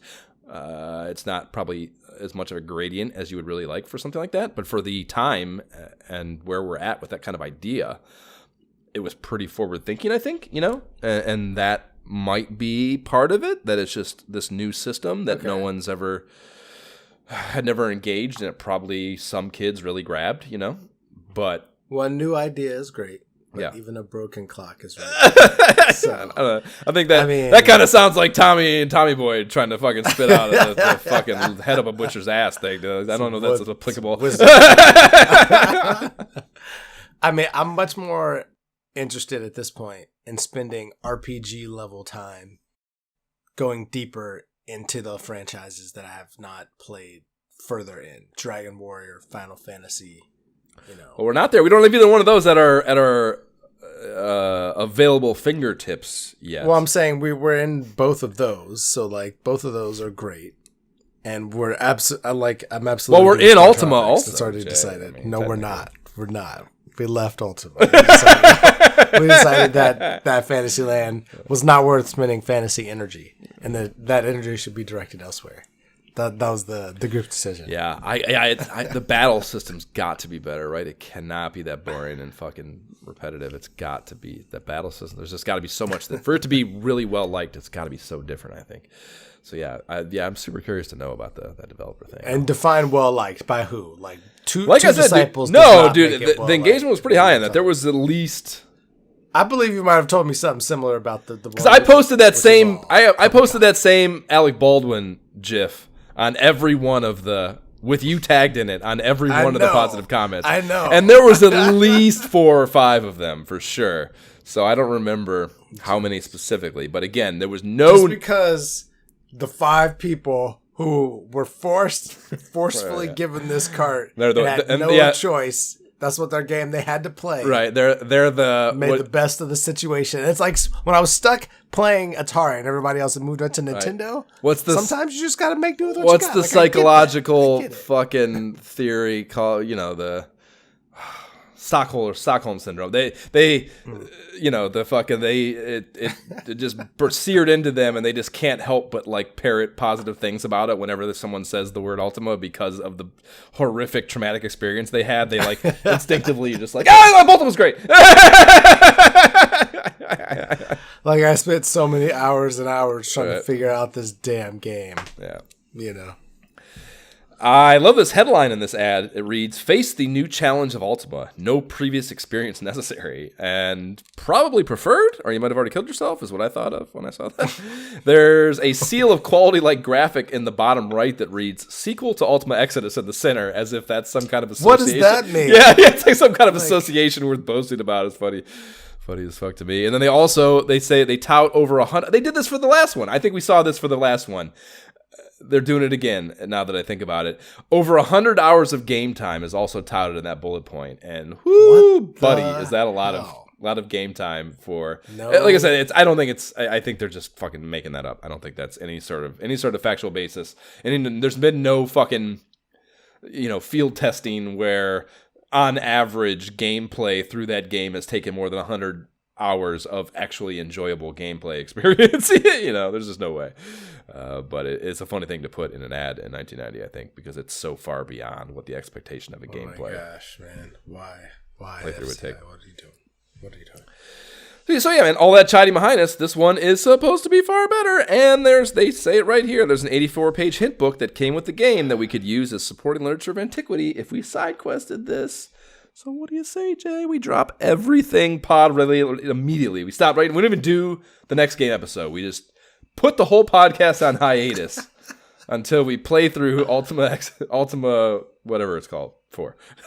I got a thing. I gotta check my schedule. The way it's set up. I don't know. Well, it's on our yet to be side quested list now, so it's not going away as at least a topic of conversation. Gosh, we just had the conversation. We had a conversation. We had a conversation. We did not have the conversation. Move the table indefinitely.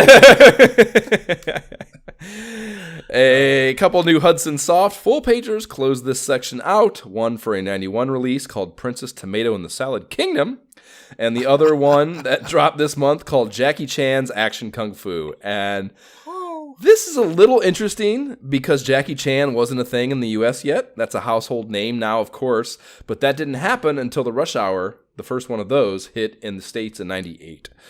He had been working, it kind of surprised me to see this. I expected that he was just mostly a Chinese actor at the time, or working in China, and he had been working his ass off forever prior to that, dude. Like, he had plenty of U.S. credits throughout the 80s, but headlining a video game here in 1990, even with his resume at the time, I would say, seems a little odd to me, but whatever the case, I was pleasantly surprised when I fired the game up. Did you play this one? Dude, so I knew exactly who Jackie Chan was. Oh, I knew he was, yeah. But Bruce Lee was the serious one. Jackie Chan was the goofy one. In 1990? You knew who Jackie Chan was in 1990? Yeah, I knew who he was, but like I didn't think he had his own damn game yet. From what? What? My family was big into Kung Fu. And stuff. Really? Okay. So I knew.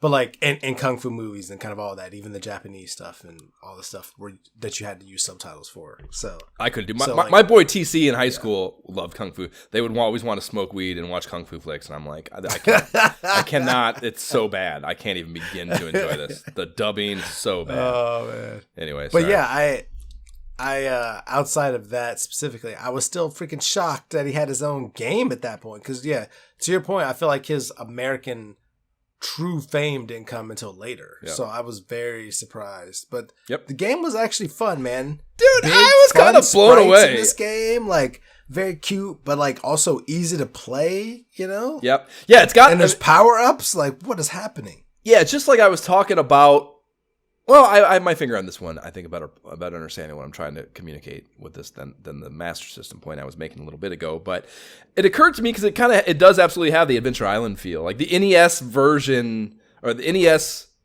Hudson Soft releases all kind of have this common visual thread to them, I think. Also, this feels very, in mechanic and in art style, very in line with Adventure Island, I would say. And it's a little cutesy, but the controls and hitboxes felt pretty fucking great. Like I wouldn't be probably anyways jazzed about a game app on it, but if you locked me in a room with nothing else, I wouldn't hang myself immediately for sure. It's playable. It's 100% playable as a game, and I did not expect that. Did you get through? How long did you engage? I don't know how far I played, but I played for a little while. Yeah, I got to like that bonus stage. You play the bonus stage where you jump through the clouds and shit. Yeah, I did. Yeah, like that was interesting. Like it's got like a little bit of an economy thing going on with you get those whatever you buy some shit. Like I was like, there's a lot going on. With this game. Well, you see that because it's too funny. We'll talk about they have an ad later too has the same problem where it's even more prominent and funny. But the ad is like. It's English to the max. There's like terrible. Oh yeah. Yeah, there's all sorts of typos and bad translation shit on it, and it just looked horrific to me. So I expected to turn this on and just be like, "Oh my god, this is going to be horrific." But I was pleasantly surprised and way more engaged than I expected it to be. So good on Hudson Soft, especially too because I those Adventure Island games I do not like at all. So. Even more negativity going into it that I was surprised to overcome and enjoy myself.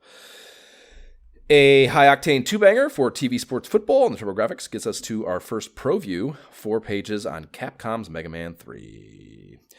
Just as everyone has opinions and an asshole, they also have a recommended boss order here in this pro view. They suggest Top Man, Shadow Man, Gemini Man, Needle Man, Snake Man, Magnet Man, Hard Man, Spark Man. And I don't know the game well enough offhand to have any opinion about this order. How would you weigh in on that, Jay, as a Mega Man 3 connoisseur? Does that order make sense to you? Wait a minute. I'm like, wait a minute. Where's that order again? Well, it's not. You got to just. It's like spread out over the whole thing. He takes you through it over the whole thing, so you're not going to be able to get a perfect list, unfortunately. But it was Top Man, Shadow Man, Gemini Man, Needle Man, Snake Man, Magnet Man, Hard Man, lastly Spark Man. I mean, I guess I don't have a problem with it. Acceptable. That's funny. Yeah, it's like everyone has like it's a good order. It's like, this is how it's supposed to be done, and they'll give you like a reason why. Like, of course, there's some basis. Oh, just that gun kills that thing faster. Sure, but for like really high level, that's the general. Yeah, high level Mega Man players will try to tell you certain things that even go beyond that as the reason to why you should do a certain order. So I thought it funny that they had their own opinion. You need this weapon to do this thing in this one stage. Right, precisely. You can get this one pickup, this extra energy container, if you have this weapon, even though it maybe isn't applicable for the boss. Precisely. Yeah. They hint at the idea that some robot bosses from Mega Man 2. See, and I guess I've never beat this game because I don't remember this at all, dude. That some of the robot bosses from Mega Man 2, and don't even tell me, I don't even want to know because we're obviously going to play this at some point, might be waiting for you after you take down these 8 new ones. And if that happens, that is cool as fuck. That would be cool as fuck. That's good. I also don't recall that Dr. Wily had supposedly got himself on the straight and narrow and teamed up with Dr. Light for this chapter of the Mega Man story. So that's kind of fun that they are kind of flipping the narrative on its head. I'm sure there's some level of betrayal to be found in that, given the expected complexity of a Mega Man game story playing out, but cool nonetheless. And they give this a scorching 96% on the power meter. All 5s except a mini Nocta challenge, and that's a 4. That's madness. Yeah, that's madness. There's another one later. But I can understand. I can understand because I played this within the last 5 years through the Mega Man collection, and so I played it, went all the way through the stages, all through all the robot bosses. Freaking Wily's castle is freaking tough, man. Like I definitely, there's definitely a point where I was like, oh my gosh, yeah. So I could see how they try to balance it out. Like, all right, it was maybe coming from 2, as long as you have those skills and you're able to kind of get through it and you really like the game, you get through the bosses. But then definitely balances out once you got to go on through the end Castle. sequence. Yeah, that's how I feel about the first one. The first one is like all Wily's Castle difficulty to me. Like I can kind of blow through the robot bosses, but the fucking castle is a beast, man. Wasn't easy in 2 either, I recall. That fucking part with the dragon, the very beginning of it, I think, is a tough memorization. That still takes some time. Yep. Again, I played that also in the last few years. Same thing. I was like, oh, this freaking dragon, man. I forgot. Yep. So the MSRP is $54.95. If Mindscape wants some perspective on what a $55 NES game actually looks like, here you go. If you're not touching Mega Man, don't come. Yeah, get out of here with your $55, shithead. They're not quite to Jay's, or we're not quite to Jay's Atari Corner yet, but they do interestingly work in some 7,800 full pagers here with one of your favorites on the NES. Alien Brigade and Akari Warriors. The artwork for Alien Brigade is tight, I would say. I love that fucking crazy, that illustration. like, yeah. Whoa. And it also looks like a light gun title. I didn't even know the 7800 could roll that hard. Tell me about your Atari light gun experiences, Jay. Did you have a light gun? 0. Are you kidding me? I didn't even know that was a thing. And actually, I take that back. I heard that was a thing, but I definitely did not have one. It was not a pack-in thing? Okay. No, definitely was not. When it came out, it was kind of like, I don't really want a gun. I couldn't tell you what. What do you mean? What fucking kid doesn't want a gun? What are you talking about? No, but I'm saying like at the point where a light gun came out, it was after Duck Hunt and the Nintendo and all that. So it was kind of like, I'd rather would have a Nintendo than get a gun for my existing system. That's hard. Like I'm already making do with the Atari as is. Like I don't want we're like Nintendo, but we're not anymore. I'm all set on that. Yeah, I'm good there. I don't want to be any more depressed. I just want to. That's fine. I'm good. I'm playing my freaking version of Akari Warriors over here. Sadly, just leave me alone, man. Okay, so no experience with Alien Brigade. Matt Gould popped in on this one when I posted, and I think you saw it. Yeah, he fucking basically said that that's the lowest frame rate of any fucking game. Game ever. That's great. That's fucking great. So Atari.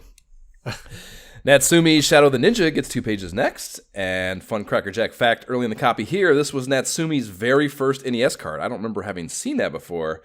And just walking up to the plate and pounding a 500-foot dinger into the parking lot on the very first Major League at bat like this is really impressive on Natsumi's behalf. So good fucking job for them. The only real criticism they offer up here is towards the end, and it says, one minor hang-up is the noticeably sluggish transition between dialogue screens. What? if that is your only criticism for a game, the proper way to handle it is to just shut the fuck up and move on. That is not like, if that's the only thing you have bad to say about something, especially a 1990 NES video game, you just go, it's great, and you get to the next topic. That sounds like you're not allowed to not have something. Like you got to give us a comment. Right, precisely, yeah. Pros. Yeah, like, it's like the editor. Yeah, otherwise, it's not going to look it's going to not going to look unbiased. Right, precisely. Yeah, I love that rationale. Yeah, for sure. That it's like literally the reviewer just like putting the middle finger up to the editor, like, okay, you want some bullshit? Here's some bullshit. So yeah, I love that rationale. The MSRP is an incredibly reasonable $44.95 in my opinion, and they award this a 54545 on the power meter for a cum of 92%, right in line with our double blessing verdict in our game ep. So good on him for that score. Dragon Warrior 2 is up next, 2 pages for that, and a very odd thing I noticed about this ProView. It has the video game or Video Power game show logo up at the top. That's like, I noticed that immediately. And well, one, did that ring a bell for you? Did you notice it and did it ring a bell? Okay. No, well, I see this and I immediately know it to be the game show. So I start looking through all the other ProViews in the mag, trying to see if I see this anywhere else, and my assumption was that, they must have featured this game on the show. Maybe there were others, but no dice. This is the only one. And then the writer is Johnny Arcade. And I was like, that name kind of rings a bell. I know that name. Right. That's the host of the show. That's the host of the game show. And yeah, sure enough, yeah, it's a stage name of him. So I guess he's doing guest spots in the mag as a reviewer now as some kind of cross promotion. So I was thinking, oh, they must be affiliated. But I couldn't find any written confirmation of that. So whatever. Either way, digging into Johnny Arcade as a person, his real name is Stivy Paskowski, who he's managed to keep working here and there in NYC over the years. He's an NYC-based actor. He has a lot of kind of like what I would call staple NYC TV credits. There's a Louie credit. There's Elementary, the Lucy Liu show, Blacklist, which is a big show. It's been running forever there now. He has got 4 Law & Order appearances as different characters. Nice. So that's, again, that's like I said, it's the white whale that got away that I didn't log before I left and kind of bummed me out. That was the one that I felt you're not a real New York actor unless you can score one of those Law and Order fucking credits, because they don't really. I mean, this is over 20 years, so he has these multiple appearances, and they really like you. Sure, it's the same cast and directors, but they are really good about new people. They want fresh faces for those shows, so they were always very good about getting one of your first credits as a Law & Order credit was always a very sought-after actor thing. So the game show was taped at Kaufman Astoria Studios, which is where a lot of big-time NYC TV is shot, or was shot. And a mildly interesting recounting some guy wrote about his appearance as a contestant on the game show when he was younger, I was able to find. And he cited that when he appeared on the show, he got to see the Cosby Show set while he was there. And it's not a bad read, I would say. It's somewhat jaded perspective of this guy's recounting of being on the show. So the link to that's in the show notes if you want to give it a read. So anyhow, the Video Power game show, this was by far my favorite video game show as a kid. I don't even know if I'm not sure I've even heard of it. Like, I know there's random video game show I've seen, but I couldn't tell you what the name of it was. This is the one. So there's a lot to this, actually. There's a lot of layers to this. So this is the one where the winner of the episode got to run through the maze, grabbing as many games as they could, and they hold and or Velcro to their modded laser tag outfit gear. They would the games had Velcro on them, and you could stick them to yourselves, your helmet included, and they would also just be holding shit in their hands, and it's super interesting to hear the guy recounting that part of it too, because he won and got to do the race, but didn't win, and the producers let him do it again. So, again, it's all for TV. It's not at all real, Interesting. So yeah, because he didn't win whatever. I think it was a Genesis maybe that he was supposed to get, and yeah, he didn't win it. So did he get to do it again and win? Yeah, exactly. Yeah. So yeah, I don't know what the fuck he's salty about. What the fuck? No matter what else happened, what are you salty about? Yeah. Yeah. So interesting though. But yeah, so this it started. They did I think 2 seasons with this Johnny Arcade dude. And then they rebranded it, and that was the one with that red-haired guy that I think was better syndicated and was actually one that I saw more of. This, maybe part of why I remember this part so fondly, on top of that maze thing where you just get to stick video games to you, which was I don't know, fucking seared into my memory as an incredibly desirable thing to have happen to you. But I think part of, it's like Darkwing Duck has this feel to me. You Can't Do This on Television has this feel to me. I've talked about how I didn't have cable as a kid, so there's a lot of things I didn't get to see, and I only have memories of being able to watch them at someone else's house in very limited amounts. You know what I mean? And I think this show was something I saw at someone else's house just once or twice, and never got to see it again, so you just have a stronger kind of feeling for it, But I feel like I got to watch the other one, which is, it's the same host who did Funhouse. I don't know if you remember that kid's game show. Of course. They run through the obstacle course. Yeah, that same guy is the host of their rebranding of this Video Power game show. That sounds about why I would have seen it too. At my cousin's house or somebody with all those extra cable channels. All of a sudden, you're like, "What is this?" Yeah. Like, there's a video game show. Like, I've seen it like twice and never saw it again, kind of thing. Yeah. Anyways, the Dragon Warrior 2 power meter rating in here that Johnny Arcade dictates is 72%, and they give 3s for gameplay and sound, 4s everywhere else, and that kind of nets out to very close to the 74% Nintendo Power gave it. So I guess that's fair. Even though maybe I don't exactly agree. There's no MSRP provided, unfortunately. I would like to know what a big RPG was going for. But Hudson Sauce Middle Palace is next, getting a 72%, just like Dragon Warrior, which is a bananas thing to do to me. Give it the same score as Dragon Warrior. They wedge an Insane Color Dreams ad in here, too. They are claiming to be giving away $5,000 in cash and 550 free game carts, but no explanation whatsoever of how that is going down is provided.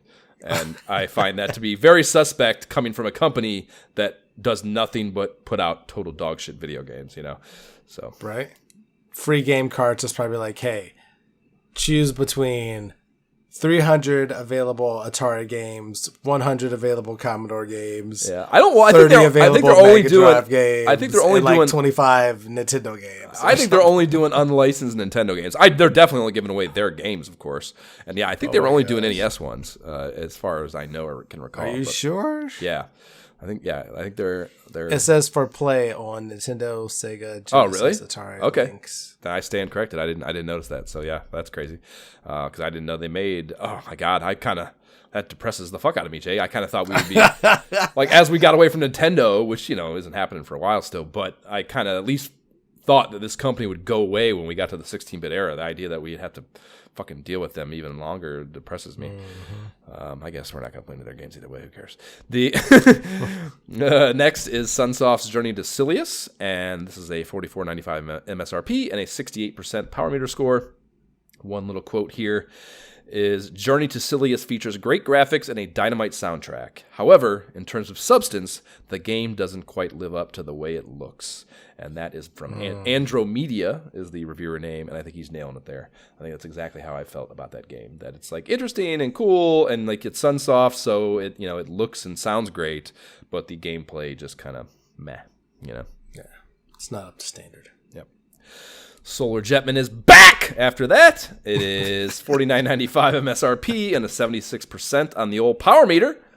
Very reasonable numbers in my view on both accounts, and supports my never-ending quest to push for a game app on this. GamePro CT Asian has a well-worded summation for this as well. It reads, Solar Jetman is not as fast-paced as most NES titles. You'll do more exploring and maneuvering than fighting aliens, but it's a lot of fun, and many of the worlds are expansive and maze-like. You'll take hours to explore them. With all the weapons to choose from and the different atmospheres to test your flying skills, Solar Jetman is a real blast. And like I told you, Jay, it's not about shooting shit, it's about exploration and working your upgrade trees. And that is cool, but you gotta get into it to engage those. You can't give it your fly-by-night, bullshit, toe-dipping, taste testing fucking treatment that you're giving it, and that's the problem. I love it. So that is it for NES Pro Views. Time to level up to the 16-bit realm with Genesis titles, first of which is Game App alum Philios by Namco. They give it an 84%. Damn. GamePro made Marion really telling us to go fuck ourselves about that double no blessing verdict we dropped on it when we did the episode. The Genesis Does What Nintendo Don't campaign continues with another 3-banger next. Nothing we haven't seen in here yet, but it is a notable talking point that Pat Riley's Basketball drops December 31st. And I forgot at this point in my read-through that this was the November issue. So I had it in my mind that it was December, and that meant that we could play this. So I played it, and we're going to talk about it because it's, our podcast. Who cares? So yeah, let us finally discuss this long-teased basketball title. You have it behind you right now, so I'm assuming you have something to say about it. Or wait, is that? Yes. Okay. That is correct. I realized looking at it that I could also be looking at Lakers versus Celtics. Yes. Actually, I think the sprites are a little bigger and more gangly, probably, I would say, on Lakers versus Celtics, if you really parse that. But whatever. I don't know, man. This is... Hey, everybody listen up. This is a really good game, okay? It's a really good game. Okay. No, they actually have shot meters like multi-angle new. cut screens. Like it's not bad as far as b-ball games go for this era. Like keep in mind earlier in the issue, I played All Pro Basketball with the constant like freaking the viewpoint change. Sorry. Every time. Oh, that's so many. The way it switches when you change when you pass half court. That's like that might be like the worst sports game design choice I can think of in any video game ever. It's so bad and so disorienting. And at the same time, I played a bunch of that as a kid. So like once I got used to it again, I was like, yep, I remember doing this all the time. But then to go from that to this, like to actually have shot meters and I'm actually able to move around and do things, I'm like, yo, this is a good freaking game right now. Like, it's not an bad. Immediate upgrade. It's not a dumpster fire. It's also not great. And I think you were saying that there too. But it's by no means the benchmark for me for dog shit basketball of this era is Magic Johnson fast break tier shit, To be honest with you, and it's funny to me, you like it too because you love this game. And I very much thought of Double Dribble for this. Double Dribble was great. It's a 16-bit upgrade of Double Dribble in every way, Like the normal gameplay is exactly like it, that side view, zoomed out thing. Yeah. And there's a lot of, cinematics in it, dunks from both the front and from either direction on the baseline. So it's, you can get different dunks. And the way it does those dunks is not just you've executed this cinematic. It's a moment of... At least if it's contested. I mean, they do have open ones. If you're open, you can do it. You still got to do the meter, though. You can brick a dunk. No problem. if you're not focus. Yeah, if you're not engaged, So you can't just fucking zone out for the cutscenes. But if you have a defender, or if there is a defender and you're the offensive player, both of you get a meter, and you can. I don't even know. I don't think I was ever able to block something, so I don't exactly know what the success state is. But you each have a meter, and based, I guess, on how close to the middle, maybe whoever wins that, I don't know, you can block it or dunk on someone, which is fucking awesome, Yes. So that shit's really cool. And then even some of the, like the 3-point, there's a 3-point cinematic where they cut to a top-down view of the rim, and you can see the ball either going through or bricking, from this alternate view, which that one's kind of disorienting, and I don't really think, playing this game a lot, I'd be like, fuck off with this, but it is a cool idea for sure, and I certainly get why they're trying to do it, to give it some, visually stunning aspects. But yeah, man, I don't know, generally the controls and the zoomed out part are a little blah. It's like, it's very easy to lose possession. Like, there's too much stealing, I think. That's not... it hinders the flow of the gameplay how easily both you as the player and the computer can steal the ball, I felt. And passing is still kind of aimless. They haven't worked out a way to like highlight someone and pass them. So you can't really do elaborate passing flowcharts. It is just kind of like you can easily throw it to the wrong person, and the only way to reliably do it is throw it to an open person, So that kind of sucks. And the jump shots, I kept traveling too with jump shots. I wasn't able to exactly. Oh, at first, same thing happened. Yeah, a little goofy. Same thing. So yeah, basically, I'm still looking forward to Lakers versus Celtics. But this is one that I had never played, and we had been kind of whatever. And I will, agree that it was better than I expected it to be. Yeah, that's fair. And that digitized Pat Riley on the title screen, great looking. Yeah. Really great.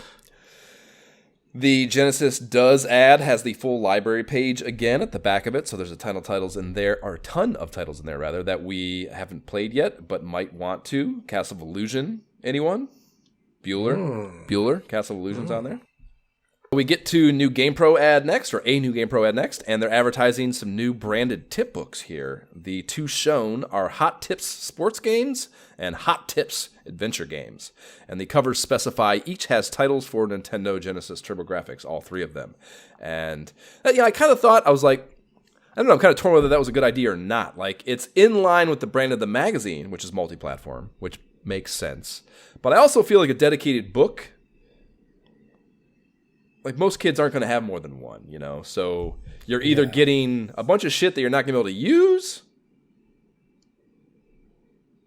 not either. You're getting a bunch of shit you're not gonna be able to use for the price of a tip If you book. got like a Sega Master System or something, you're screwed. Like you're going. Well, if they're not even covering that anymore. Which, we'll talk about that later. Well, even if you have a Genesis, like compared to Nintendo, compared to like what's going to be covered with Nintendo, like you just I'm sure it's less. Yeah, the Nintendo, no question, gets more coverage. I didn't think, and I'm kind of surprised I didn't because I'm a psychopath. But I actually didn't think to download them and take a look through them. Well, it's funny too because like the second prize or grand prize is TurboGrafx 16. Like I wonder how much TurboGrafx 16 action you're going to right. Yeah, if they because there has to be some sponsorship, or you would think there's some sponsorship going on there from NEC for sure. Yeah, so maybe there is more coverage than you would expect for TurboGrafx, which would be funny. I like how it reads available now at finer bookstores. Like you have to be a finer bookstore to carry these tip books. Yeah, so that contest, they're giving away 10 of them too. That's fucking, that's a lot of fucking $400 systems is what that is for the time. And there's also a shit ton of NES games for first and second prizes. And something that really bugs me, Jay? The grand prize in any contest is literally the first prize. You can't call the second prize the first prize. The grand prize is the first position prize. Yeah, it's very weird. Yeah, I hate... This happens a lot, too. This is not like an isolated problem with just this contest. But every time I see it, it bugs me. Like, it should be grand prize and then second and third prize. It shouldn't be grand prize, then first and second prize. That's not right. Yeah, it's like, wait, I get the first prize, I just get some games. So that's not... I didn't get the I just hate the titling of it. I go wherever they want. I can care less about that. But I don't like the way that fucking is described. Thanks for coming to my TED Talk about grand prizes. That big 2-page Genesis licensee ad that we've seen before, 17 companies have earned the right to display this seal, follows that. And then another library page with 17 games, all of which we've talked about. But there are a few good ones in here that are worth still considering for sure. A lot of shooters. This is that ad that gave us a whole bunch of shooters we didn't expect. Whip Rush was one with interesting shooting mechanic, and you had to move the gun orientation with one of the buttons to shoot shit while moving independently. Maybe that was Hellfire. I don't know. There were so many of them I can't recall. Maybe Hellfire was actually that one. But either way, multiple shooters in there that were good. And the next ProView is also one of the shooters we liked. Hot Beast Thunder Force 3. This is the one with the Phoenix chasing the ship and the artwork. And they give it a pure incinerate, 92% on the power meter. The 4s are sound and challenge, all 5s otherwise. And the MSRP for this one, finally, because it's not Sega of America Publishing, as I said, we finally get a Sega fucking price, and it's $56.95 for this cart. So I fired it up to remind myself, and holy shit, is this game good, dude? Did you remind yourself of this one? Yes, I did. It's absolutely so good, dude. It's like, it's fucking Life Force on steroids. It is a beautiful game to look at. There's so much shit going on, and it's all moving so fucking fast. Like, you get to change the way the weapons work. Oh yeah, the upgrade tree is great. Yeah, no, I can change if I want to go in front or front to back, and it's really good. I really like it. I think it's. I was surprised you like it. I was like prepared to have to skip this one because there's no way you're gonna like a flying shooter of any type. No, this one it's so good. I'm not any good at it. Like I don't think I could. Like I couldn't beat the first stage. Like I think it would be very difficult for me to get through. But it looks so. Even getting blown to smithereens feels good because of how good the game is. It definitely does have some nice game genie codes, if I recall. I definitely that's good. Well. That's good. It's good. It's good to have a safety net. The slow-mo is the GamePro reviewer here, and the wind-up paragraph from them cites this challenge as well. So it's very odd to me. You mentioned earlier how on Mega Man 3, the challenge being the one category that gets knocked. Here, to me, it's crazy that it's one of the categories where they're knocking it a little, So, but otherwise, giving it a 92%. So, whatever. They're probably just picking numbers. The power ups nonstop. Major differences. All felt fucking positive to me. I really like this is also the one with the really cool stage select screen where it's like you pick a planet with targeting crosshairs, to decide which stage to play, and even that's well done. It's not just kind of just this, you're playing now kind of thing that most of those games have. Yep, very good. A brooding Sunsoft NES Batman full pager, I don't recall seeing yet, precedes another new ad for that brilliant proto Gamefly video game club company. And this time, the Rhino is parachuting down with his little portable TV on its own parachute. And the tagline is, or rather the blurb, the Our Promise to You blurb is a bit scary if you read this. It says, "We sincerely value your business. This is why our researchers and buyers closely monitor the rapidly changing market to ensure that we provide you with the latest and greatest video games available from Nintendo, Sega Genesis, TurboGrafx 16, Acclaim," and it's spelled Aklaim, so it's not even spelled right. Spelled yeah. Wrong. I get that that's how the word looks in the logo, and for a while I used to think that, but it's their job to know the actual thing as a retailer.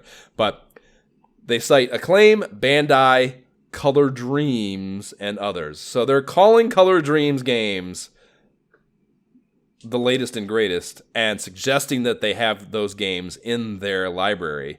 And that's important because you don't get to choose which games you get here. They just send you shit. So the idea that they're, even in the ad, calling Color Dreams good and telling you it's something that they value is a scary aspect of signing up for this, in my opinion. Dude, this, to me, they're just saying they have every game ever made. It says, if Nintendo, Sega, or TurboGrafx makes it, we've got it. So I'm like, wait a minute.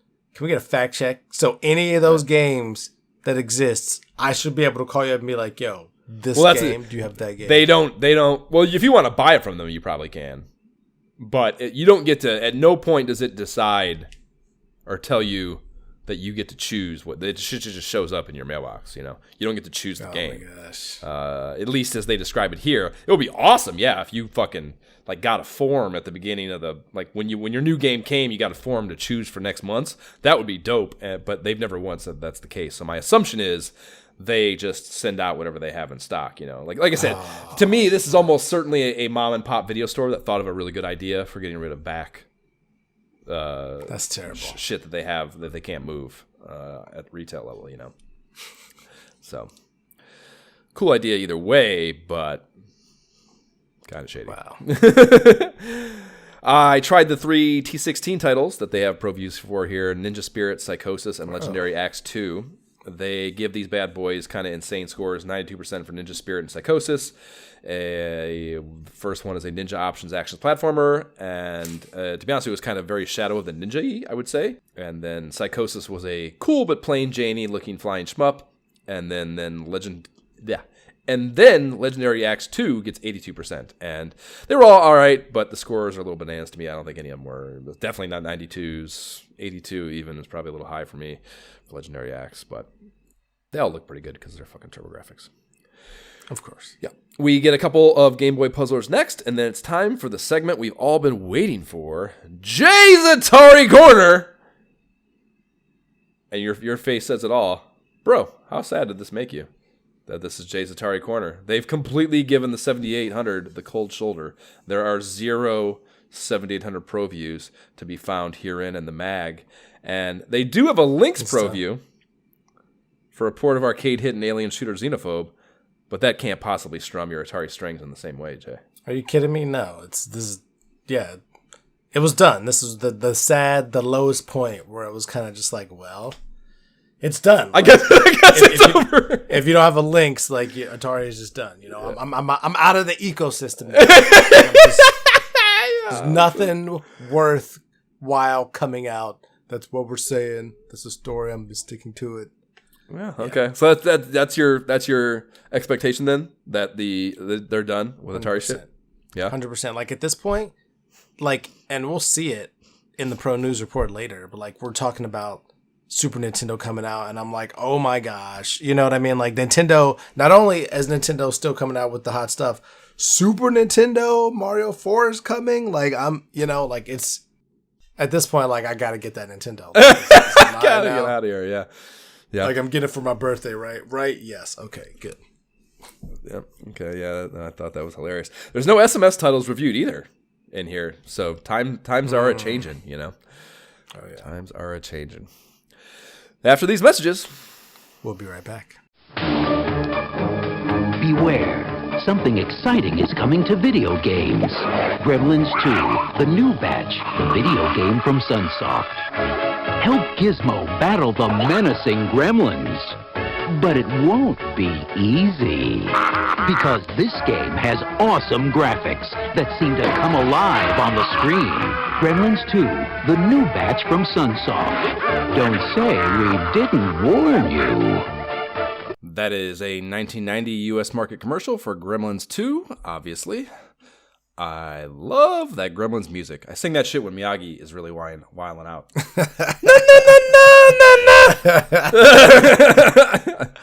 That is awesome. That fucker's ears perked up and looked at me. I feel like I should go watch that movie. I got on a little kick where I watched the two of them recently. I watched both movies, probably inspired by this fucking magazine. Yeah, two's funny, man. Two's weird. It's like it's very it's a little different. Yeah, it's overly meta. It's like really self-aware. It's bizarre. Bizarre movie in a lot of ways. The first one's like very straightforward. It's like a very it just makes more sense to me. Like the second one is like, really? They did that's strange. So we're starting here with SWAT, hot tips, tactics, passwords. To get us rolling with the last segment of the mag. And most notable thing here for me is they have the in-game codes for both the original Metal Gear and Snake's Revenge. So it's a solid Snake Palooza. But that was kind of it for me as far as these. There was not anything tip-wise that was really interesting to me. No, same with me. I mean, I was glad to see they had the crate trick for Rescue Rangers, a game I love. But otherwise... Yeah, that game. I don't mind it, but there's nothing like I don't remember it well enough for like a specific tip to like get my blood flowing.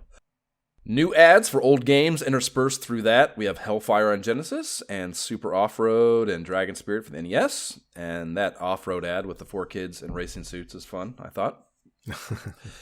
Then it's Ask the Pros, and I love the Batman question. On level 5-2 in Batman, how do you beat Firebug? I've tried everything, but nothing works. Is he impossible or what? Is he impossible? Yes, we feel you. We feel you. It can feel like that sometimes. You got any critiques for that Mega Man 2 Quick Man cheat sheet there? Speaking of Mega Man critiques. No, it's fair. I mean, that makes sense. Okay. Short pro shots now. First one is Arch Rivals, a basket brawl on the NES. And that's from Acclaim. Drops in November. Oh, brother. Yeah, so fair game. So we're just getting basketball games galore. I guess it makes sense. Basketball starting in October. And I remember this game really fondly. And I actually picked up the Genesis port last summer when I was in Tampa for work. So this is kind of on the mind for me.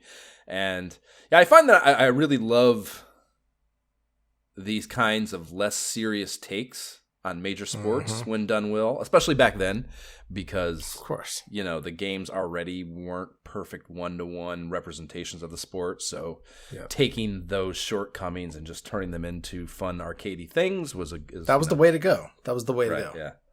Between this and like, you know, NBA Jam later and stuff like that, like Mutant 100%. League Football for me was that Nice. I love that game. It's so fucking good. So yeah, this is great though, dude. Basketball plus beating the shit out of each other without any dickhead officials taking issue with it. It's just fun. I love the team select music here.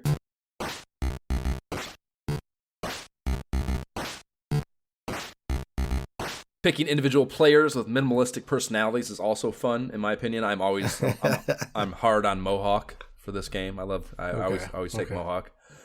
And the gameplay for the NES iteration is not otherworldly or anything, but it's still a lot more fun than any other NES basketball title, in my humble opinion. I would say even Double Dribble. I know you like that one, but I think this is better. And once I got used to it again, it was just as fun as I remember. Like, oh yeah, like immediately knock him down and grab the ball, but like. You only got like 2 dribbles before you got to get rid of it because they're going to come and knock your ass out. And yeah, it's not even...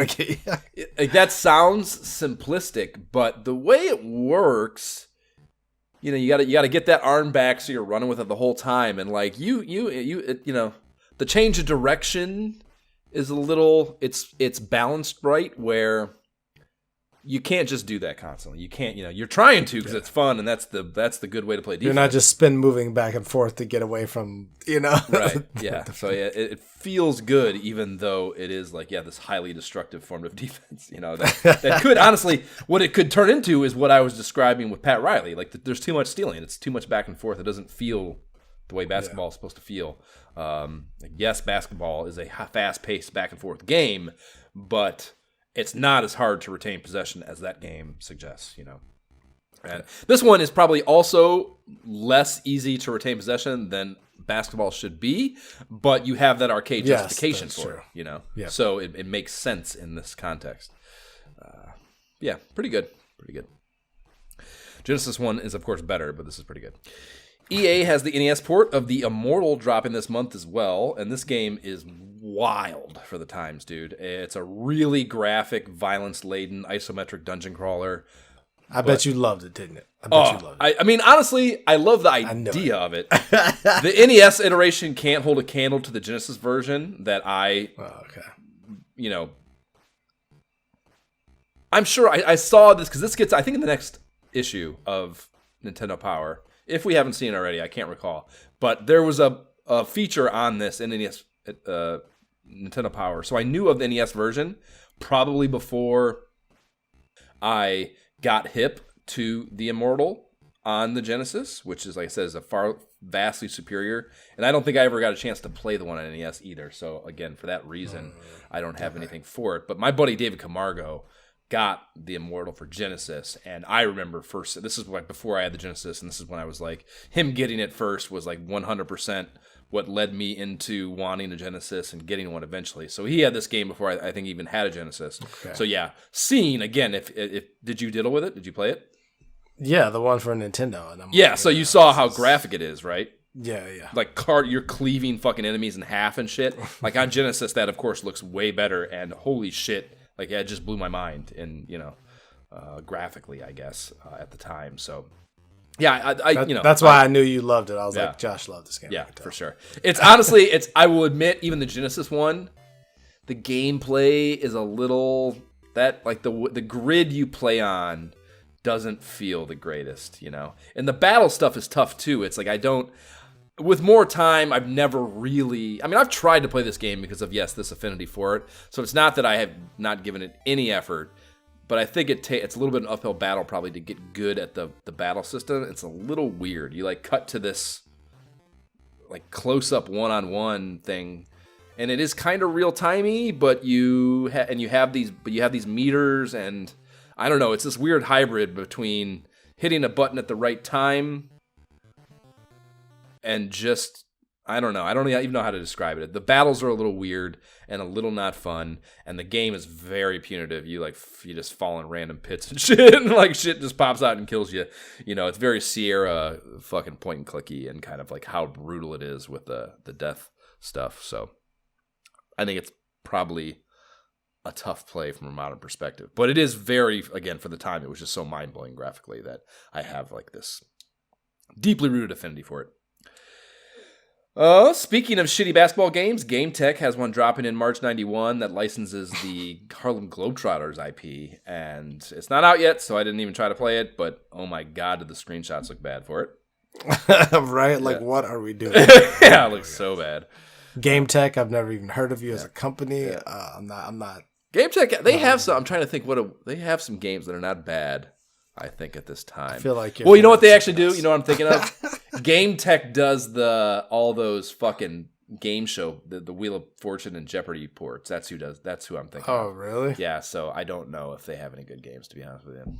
Those are not bad for what those are supposed to be, but those aren't good games, obviously. Right. I don't know.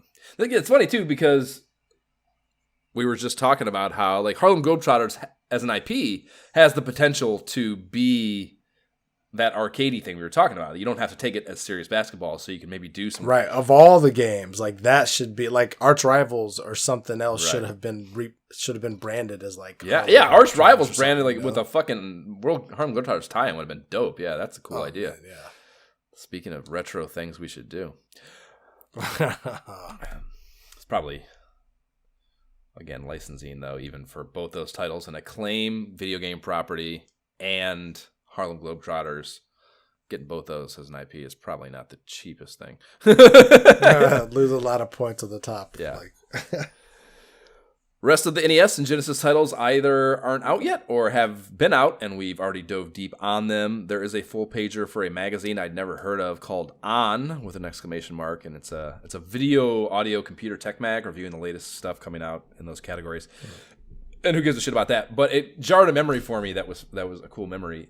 Do you remember the Crutchfield catalog? The Crutchfield, I'm thinking no. It was a home stereo equipment catalog that was everywhere when we were kids. Oh, I think I know what you're talking we used to. This was a thing. These are the kind of catalogs that got sent out. They were in everyone's mailbox, whether you asked for them or not. So kids could get their hands on them, and in like middle school ish, late elementary, 5th, 6th, 7th, 8th grade, like stereos were kind of becoming an interesting thing. And I remember I told you before, I built my own woofer and shit, like a car, like a trunk car, 8-inch car speaker. I built my own woofer with a cardboard box, and I remember using for the stands, using my little brother's. Remember those colored wooden blocks, the play school wooden blocks? The blue one was the square one. I remember stealing those from him to create the little stands to put underneath the box so the woofer could play into the ground. Nice. Like fucking crazy. So whatever. So the point being, stereo equipment was in an interest for that age bracket of kids, at least for me.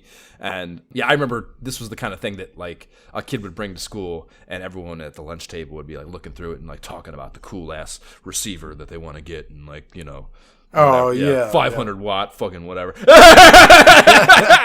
So it was a cool memory to me that this jarred. Oh man. There are tons of shitty game company ads through this stretch, but Culture Brain has a 2-banger for both the NES and Game Boy versions of Little Ninja Brothers.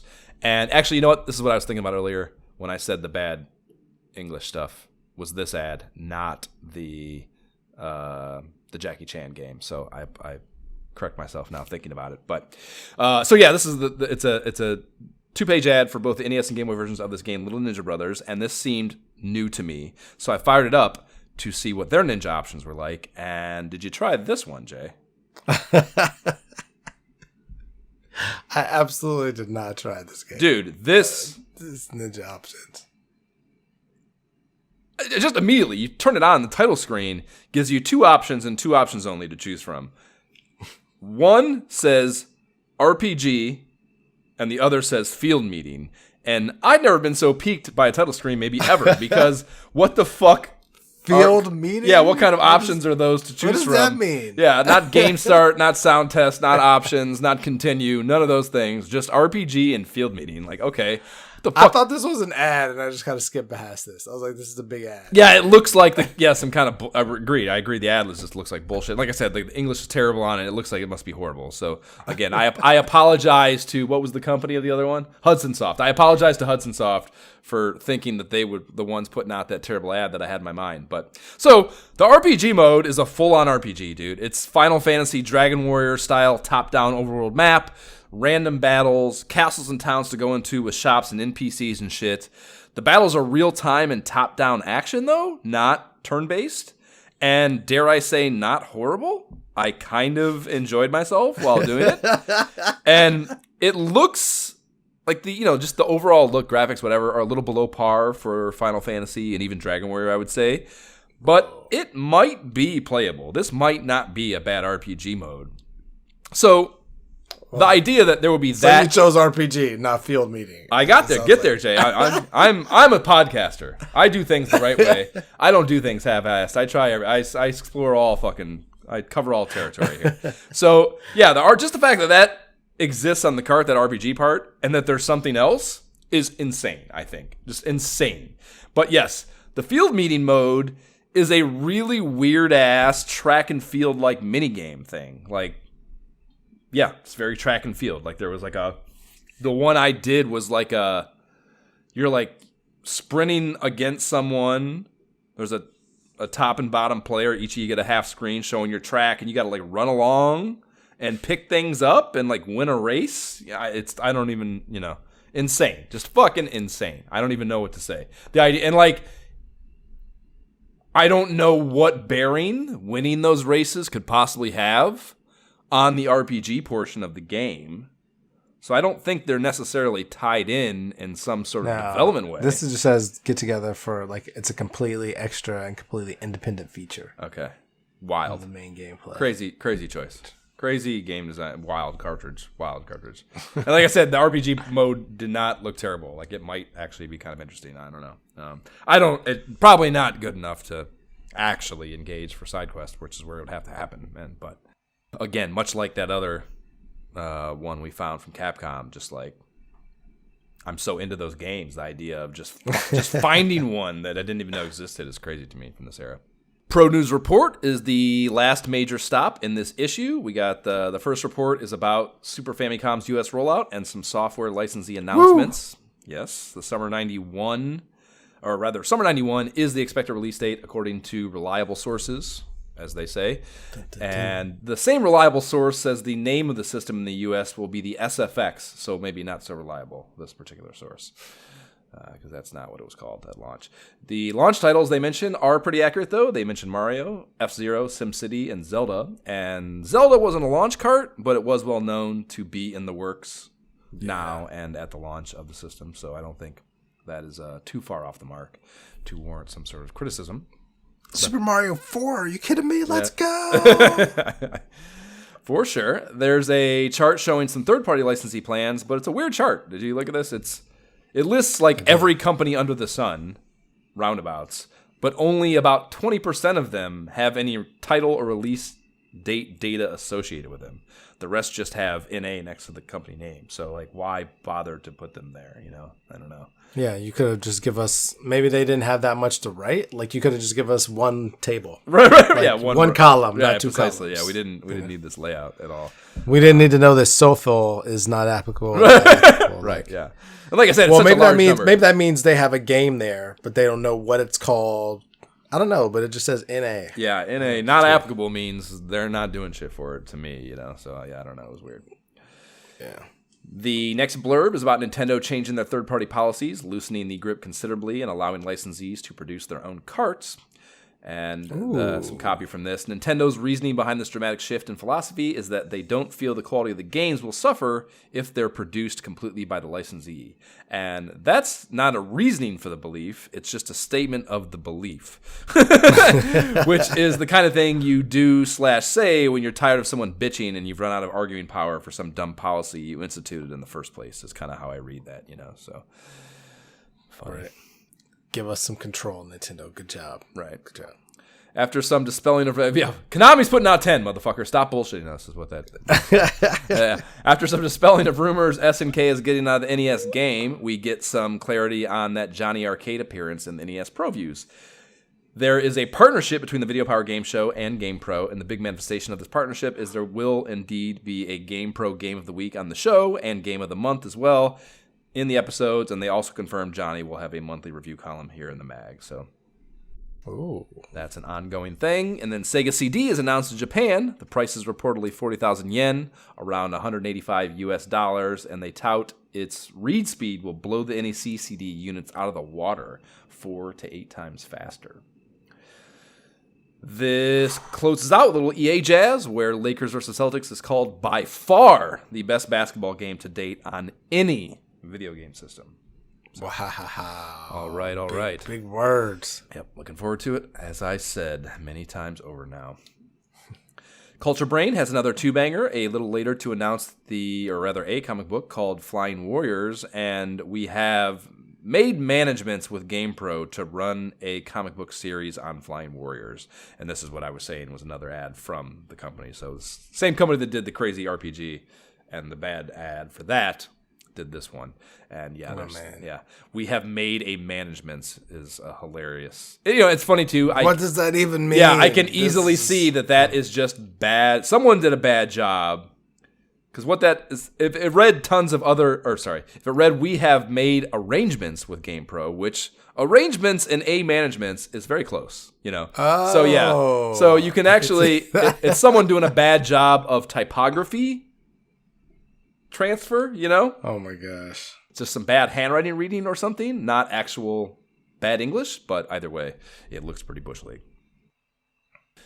So, ripping to our next issue comes after a bunch more ads. Holiday shopping guide for handhelds, joysticks, controllers, the good, the bad, the unusual. They tease a bunch of games, including specifically Columns and Moonwalker on the SMS. So, SMS has not gone the way of the Dodo, Jay, but there ain't shit about Atari. What are we doing? Yeah, there ain't shit about Atari 7800 mentioned in here, so you might be right about that. Told you, man. They also issue a retraction on the wizardry maps in this last issue, or in the last issue, rather. Floors 1 and 2 were labeled incorrectly, which probably has some kids on suicide watch, knowing how that game is already tough as is. And if you're trying to play that game looking at the wrong map, that would be really difficult, I think. Over. Warrants the retraction, but the month plus that the kids were trying to fucking make that happen for him was probably pretty rough. This page also shares an ad with my childhood Game Boy light. This is the one I had, Jay, the Illuminator, which is a fantastic name, I feel. And it shows how the light is on the end of a fully adjustable arm that can be angled however is best for you. Great design, I would say. The last thing of note in this issue is the back cover ad for a new Tengen NES game, Skull and Crossbones. 1990 release date, so let's do it. Play it. Did you play it? I did play it. This game was ridiculous. Yeah, yeah, exactly. It's kind of like we said with the Rad Gravity, and you kind of said the same exact thing. It's interesting, but definitely not good. Yeah, it's silly. Like, it's just, I don't know. Like, it's different, but definitely not good. Yeah, definitely not good. A ton of it. There's a lot there. I was easily able to clock up. There's a bunch of inventory and economy systems to deal with, and some semi-good graphics probably. But the moment-to-moment action gameplay is really floaty and bad. That list of, I posted that list of hints that it gives you in like the opening sequence or when you're first starting the game, whatever it is, and some of them are pretty fucking hilarious, copyrighted. But again, that just testifies to the interestingness, not the goodness, unfortunately.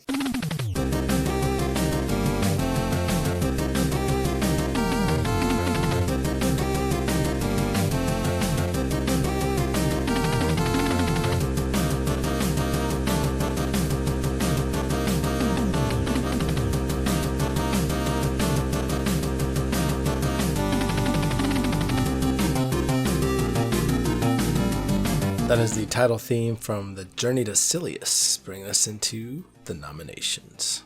And also, new segment we started last time, the issue power meter cume. So, yes, the cume on this issue's power meter was 82.22%.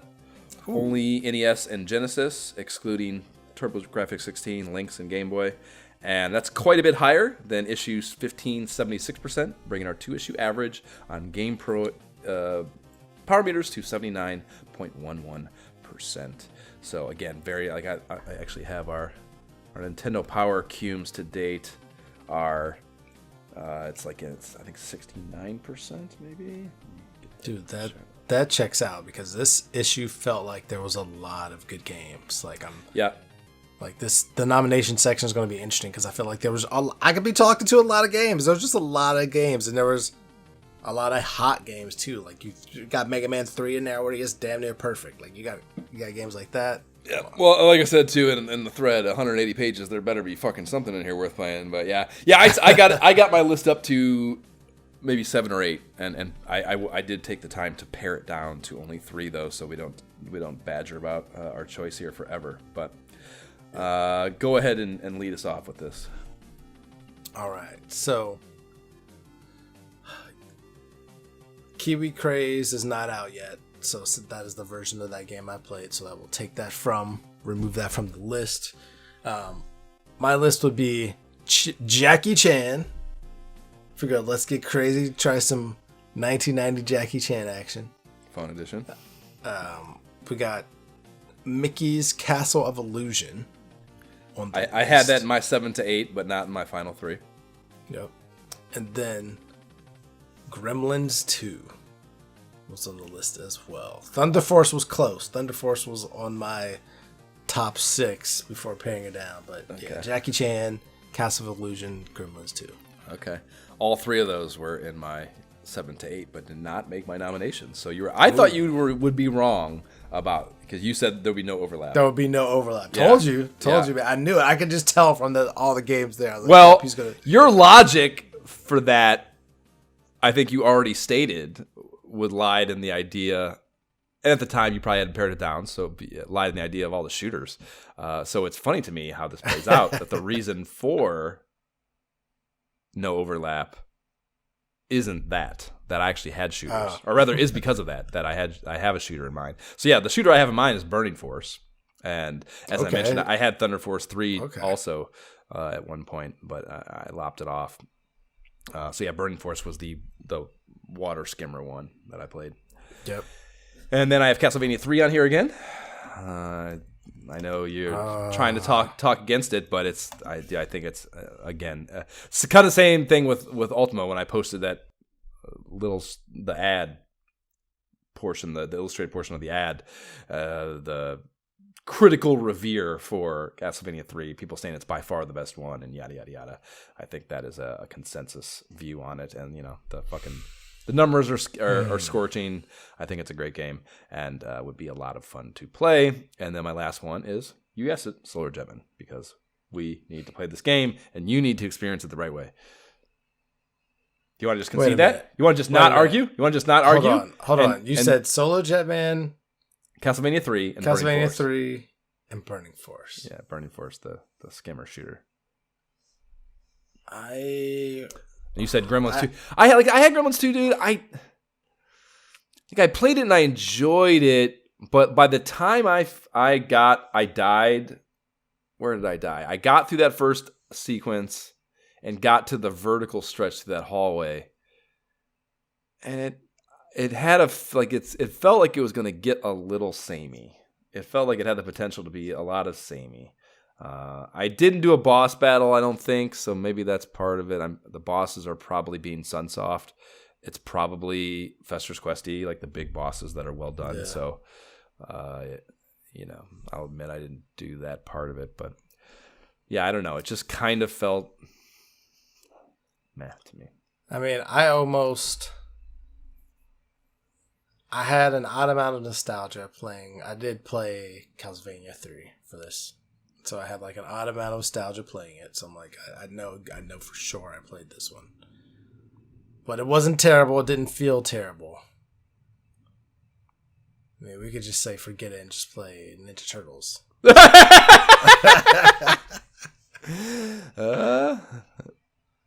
Was it in here? I mean, but I didn't play Burning Force, so I'd be open to that as well. Like, I have no opinion because I didn't play it.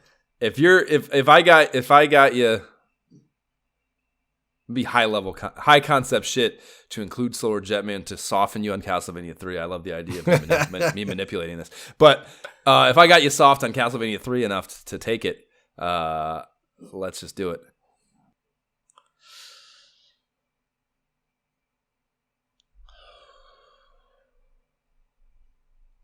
I don't think Mickey's going anywhere, and I don't think we need to play Jackie Chan. I agree.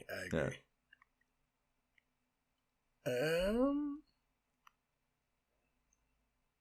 Castlevania 3. Oh my gosh.